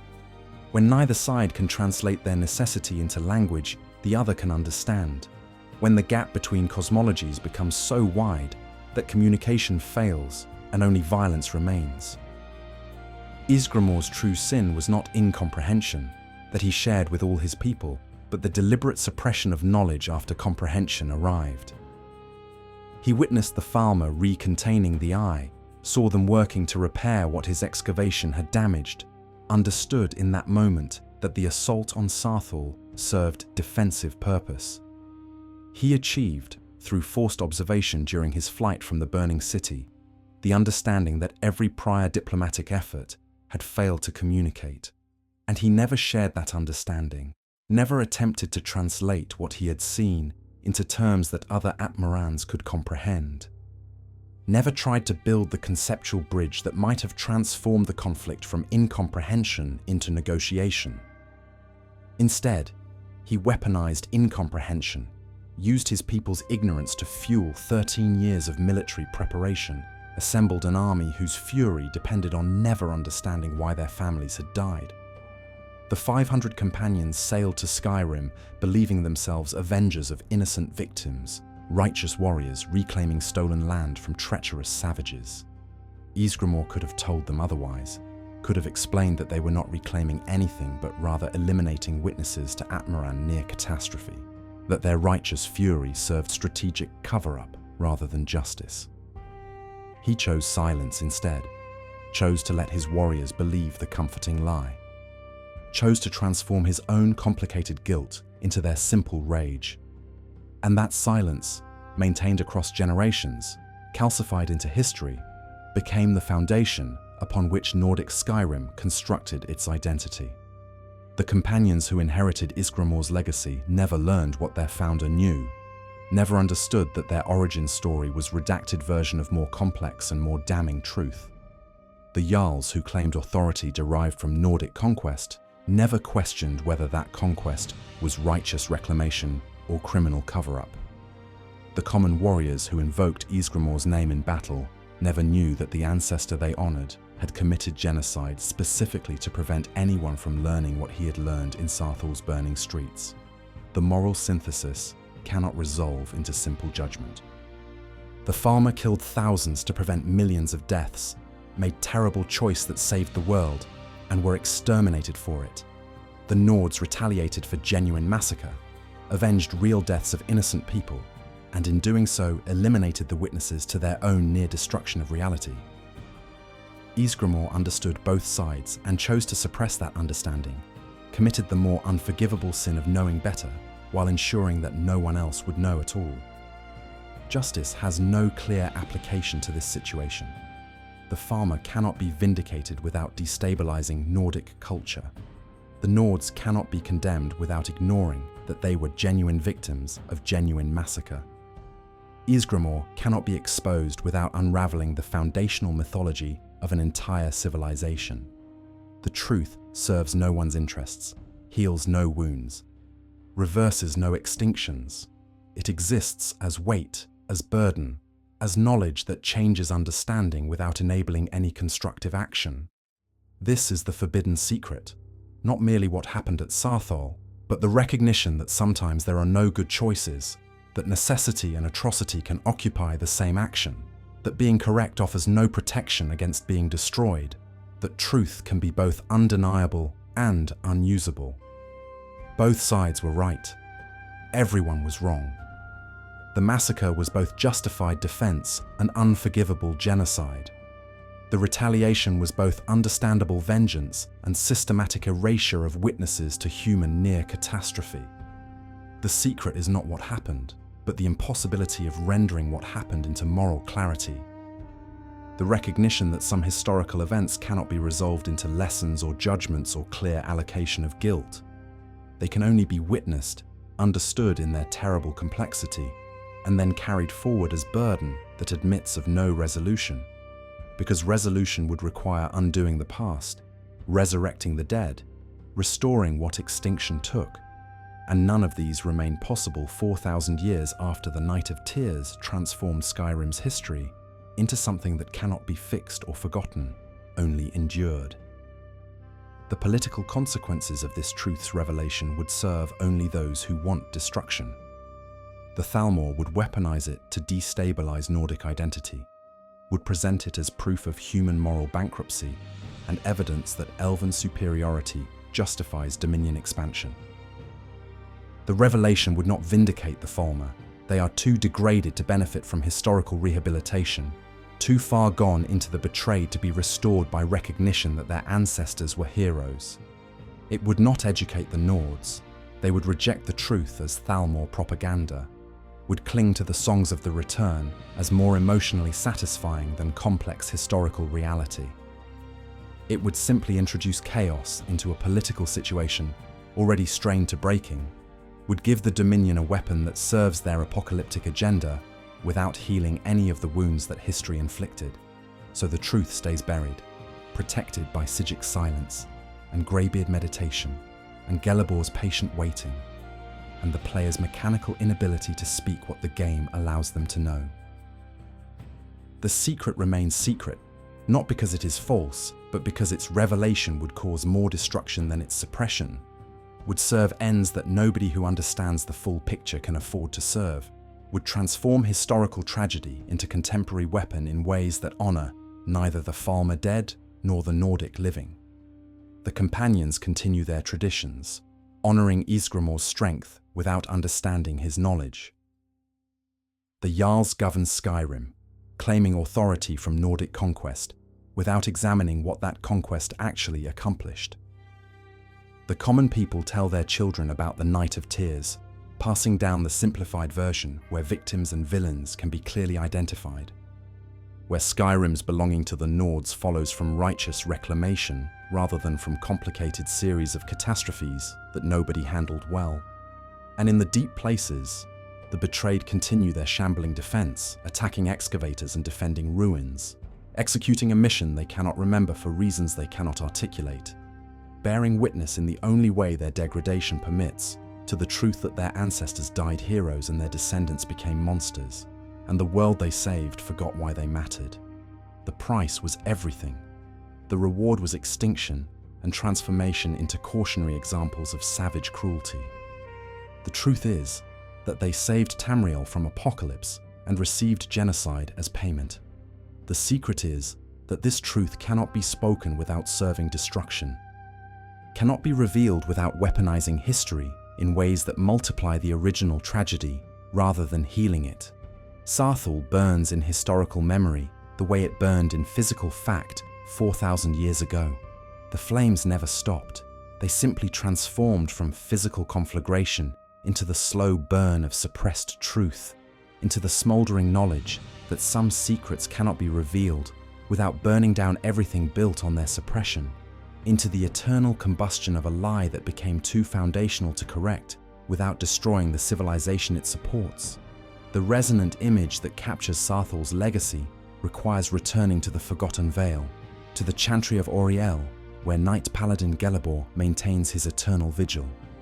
The structure rises from ice and stone in architecture that seems to exist in multiple temporal states simultaneously, ancient and pristine, ruined and whole, present and absent depending on the angle of observation.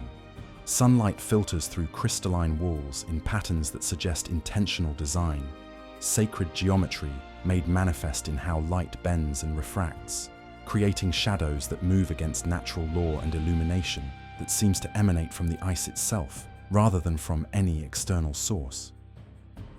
Gelebor stands in the central chamber, has stood there for 4,000 years, will continue standing there until time itself runs out, or until someone finally asks the questions that the game's dialogue system will never permit. He is the last of his kind who remembers what the Snow Elves were before the betrayal, the only living witness who possesses complete knowledge of why Saarthal mattered and what price the Falmer paid for being metaphysically competent in an age of human expansion. His immortality, gift or curse, depending on perspective, ensures that the truth survives in at least one repository, that someone remains who could testify to what actually happened if anyone cared to pursue testimony rather than comfortable mythology. But no one comes seeking truth. The last Dragonborn arrives seeking Auriel's bow, seeking weapon against vampires, or tool for prophecy, focused on immediate tactical objectives rather than on historical justice. The conversation that could happen, the interrogation that would finally extract from Gelebor the full account of Saarthal's excavation and the farmer's desperate response and Ysgramor's knowing cover-up, never occurs because the game's structure doesn't permit it, because the dialogue trees branch toward quest completion rather than toward historical revelation, because some truths remain permanently adjacent to the player's path without ever becoming accessible. Gelebor knows.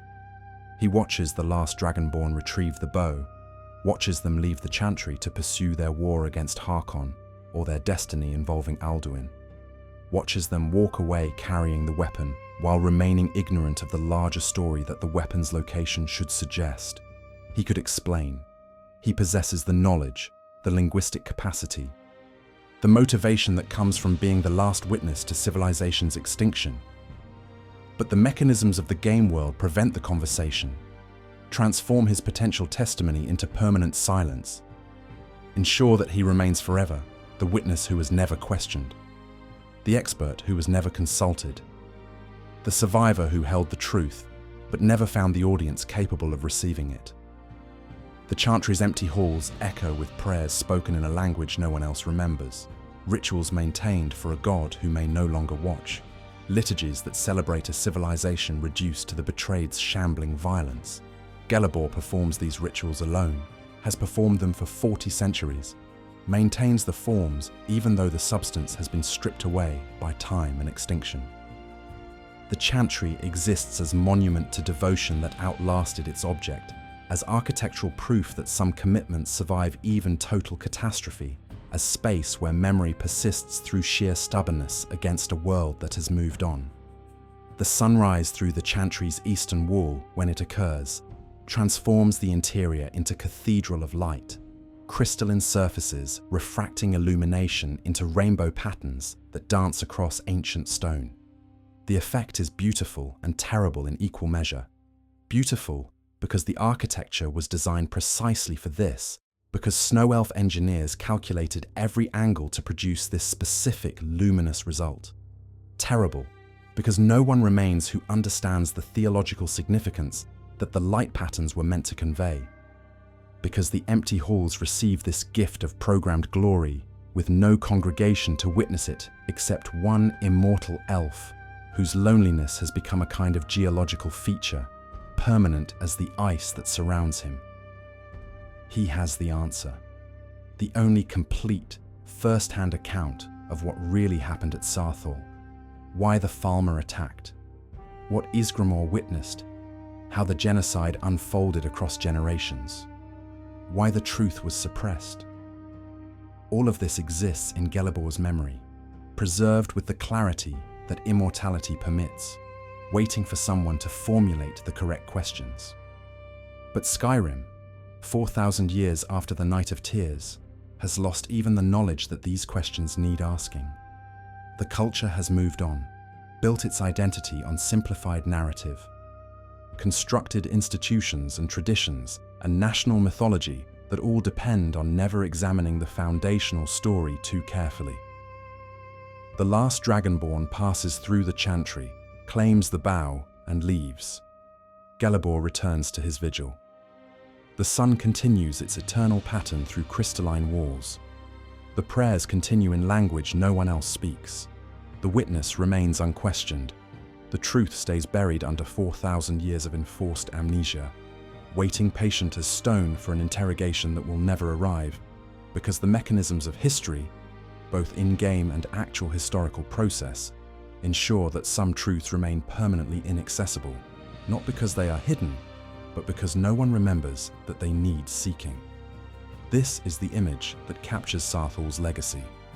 One elf, eternal vigil, empty cathedral. Sunrise through ice, perfect beauty, received by no one except the last witness who holds the answer to questions that Skyrim forgot how to ask. The chantry stands as memorial to the gap between knowledge and power, between truth and utility, between what happened and what history chose to remember. Gelebor waits and will continue waiting until the mundus itself unravels, or until someone finally arrives capable of asking, what really happened at Saarthal? Why did they have to die? The answer exists. It has always existed.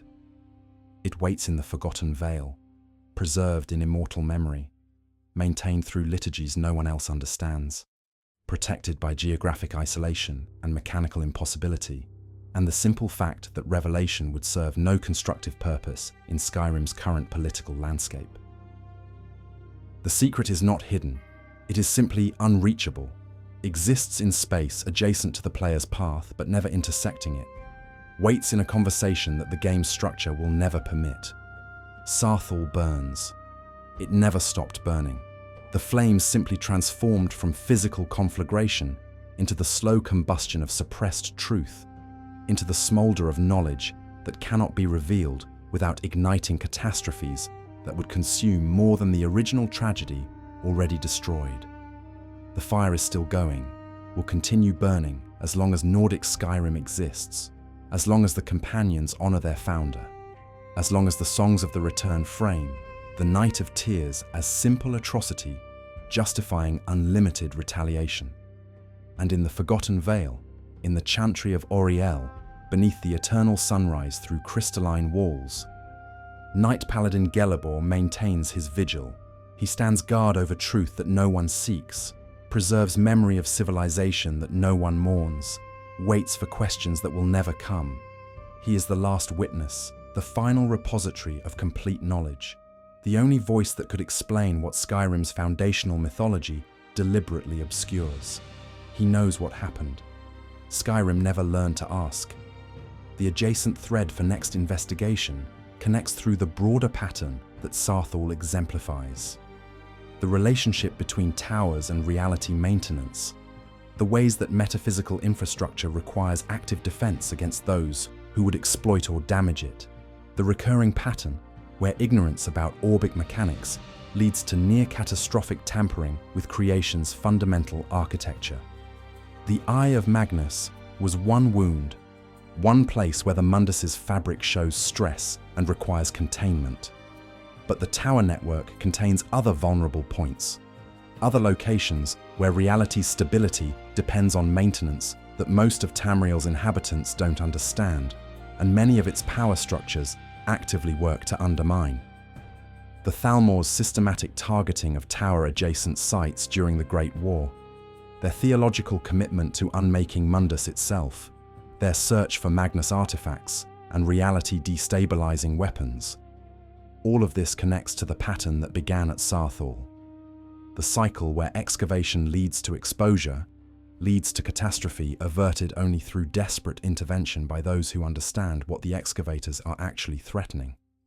The Falmer stopped one instance of this pattern 4,000 years ago. The Sigics stopped another instance in 4E201, but the pattern continues, repeats itself across Tamriel's history, suggests that some lessons cannot be learned because the people who need to learn them lack the conceptual framework to understand what they're being taught. How many more Saarthals wait beneath Tamriel's surface? How many more reality wounds lie buried under cities and ruins and forgotten battlefields? How many more times will ignorant excavators expose things that should remain contained? And how many more times will the defenders who try to stop them be transformed by history into villains rather than heroes? The next investigation should examine why towers still rule Tamriel, despite most of the continent's population remaining ignorant of tower theory entirely. Why the metaphysical infrastructure that keeps reality stable continues functioning despite systematic efforts to compromise it. Why the myth engine that players keep misreading matters more than any conventional military or political power structure. The towers are the real story, the actual stakes, the mechanism by which everything else continues to exist. Saarthal was always just one battle in a much larger war, one instance of the pattern where reality's defenders face extinction because the world they're defending doesn't understand what's being defended or why it matters. White Gold Tower in Cyrodiil, Snowthroat in Skyrim, Red Mountain in Morrowind, Crystal Light Law in Somerset, Adamantine in High Rock, Greensap in Valenwood, Orichalk in Yokuda already fallen, Numidium, the Brass God, as anti-tower. Walking catastrophe, each represents load-bearing pillar in reality's architecture. Each constitutes battlefield where the war for Mundus's continued existence is actually being fought. Each tells a story about what happens when power structures clash around metaphysical infrastructure that most of them don't comprehend. The story continues. Why towers still rule Tamriel, the myth engine players keep misreading. The investigation into Cyrodiil's metaphysical architecture, the Amulet of Kings as activation mechanism, the White Gold Tower's function in maintaining reality's boundaries, the ways that political events in the Imperial City ripple through Tower function into continental consequences, the pattern where theological conflicts mask deeper struggles over reality's structural integrity. The thread waits, ready to be pulled, connecting Saarthal's tragedy to the broader catastrophe that the Thalmor are pursuing, revealing how the Night of Tears was never just about one city or one artifact, but about the ongoing struggle between those who understand reality's fragility and those who threaten it through ignorance or malice or theological commitment to universal dissolution. Saarthal burns, and the flames illuminate patterns that extend far beyond one frozen ruin in Skyrim's wastes. Patterns that explain why history repeats its catastrophes, why truth remains dangerous even when known, why some secrets stay buried not because they are false, but because their revelation would serve only those who want reality itself to burn.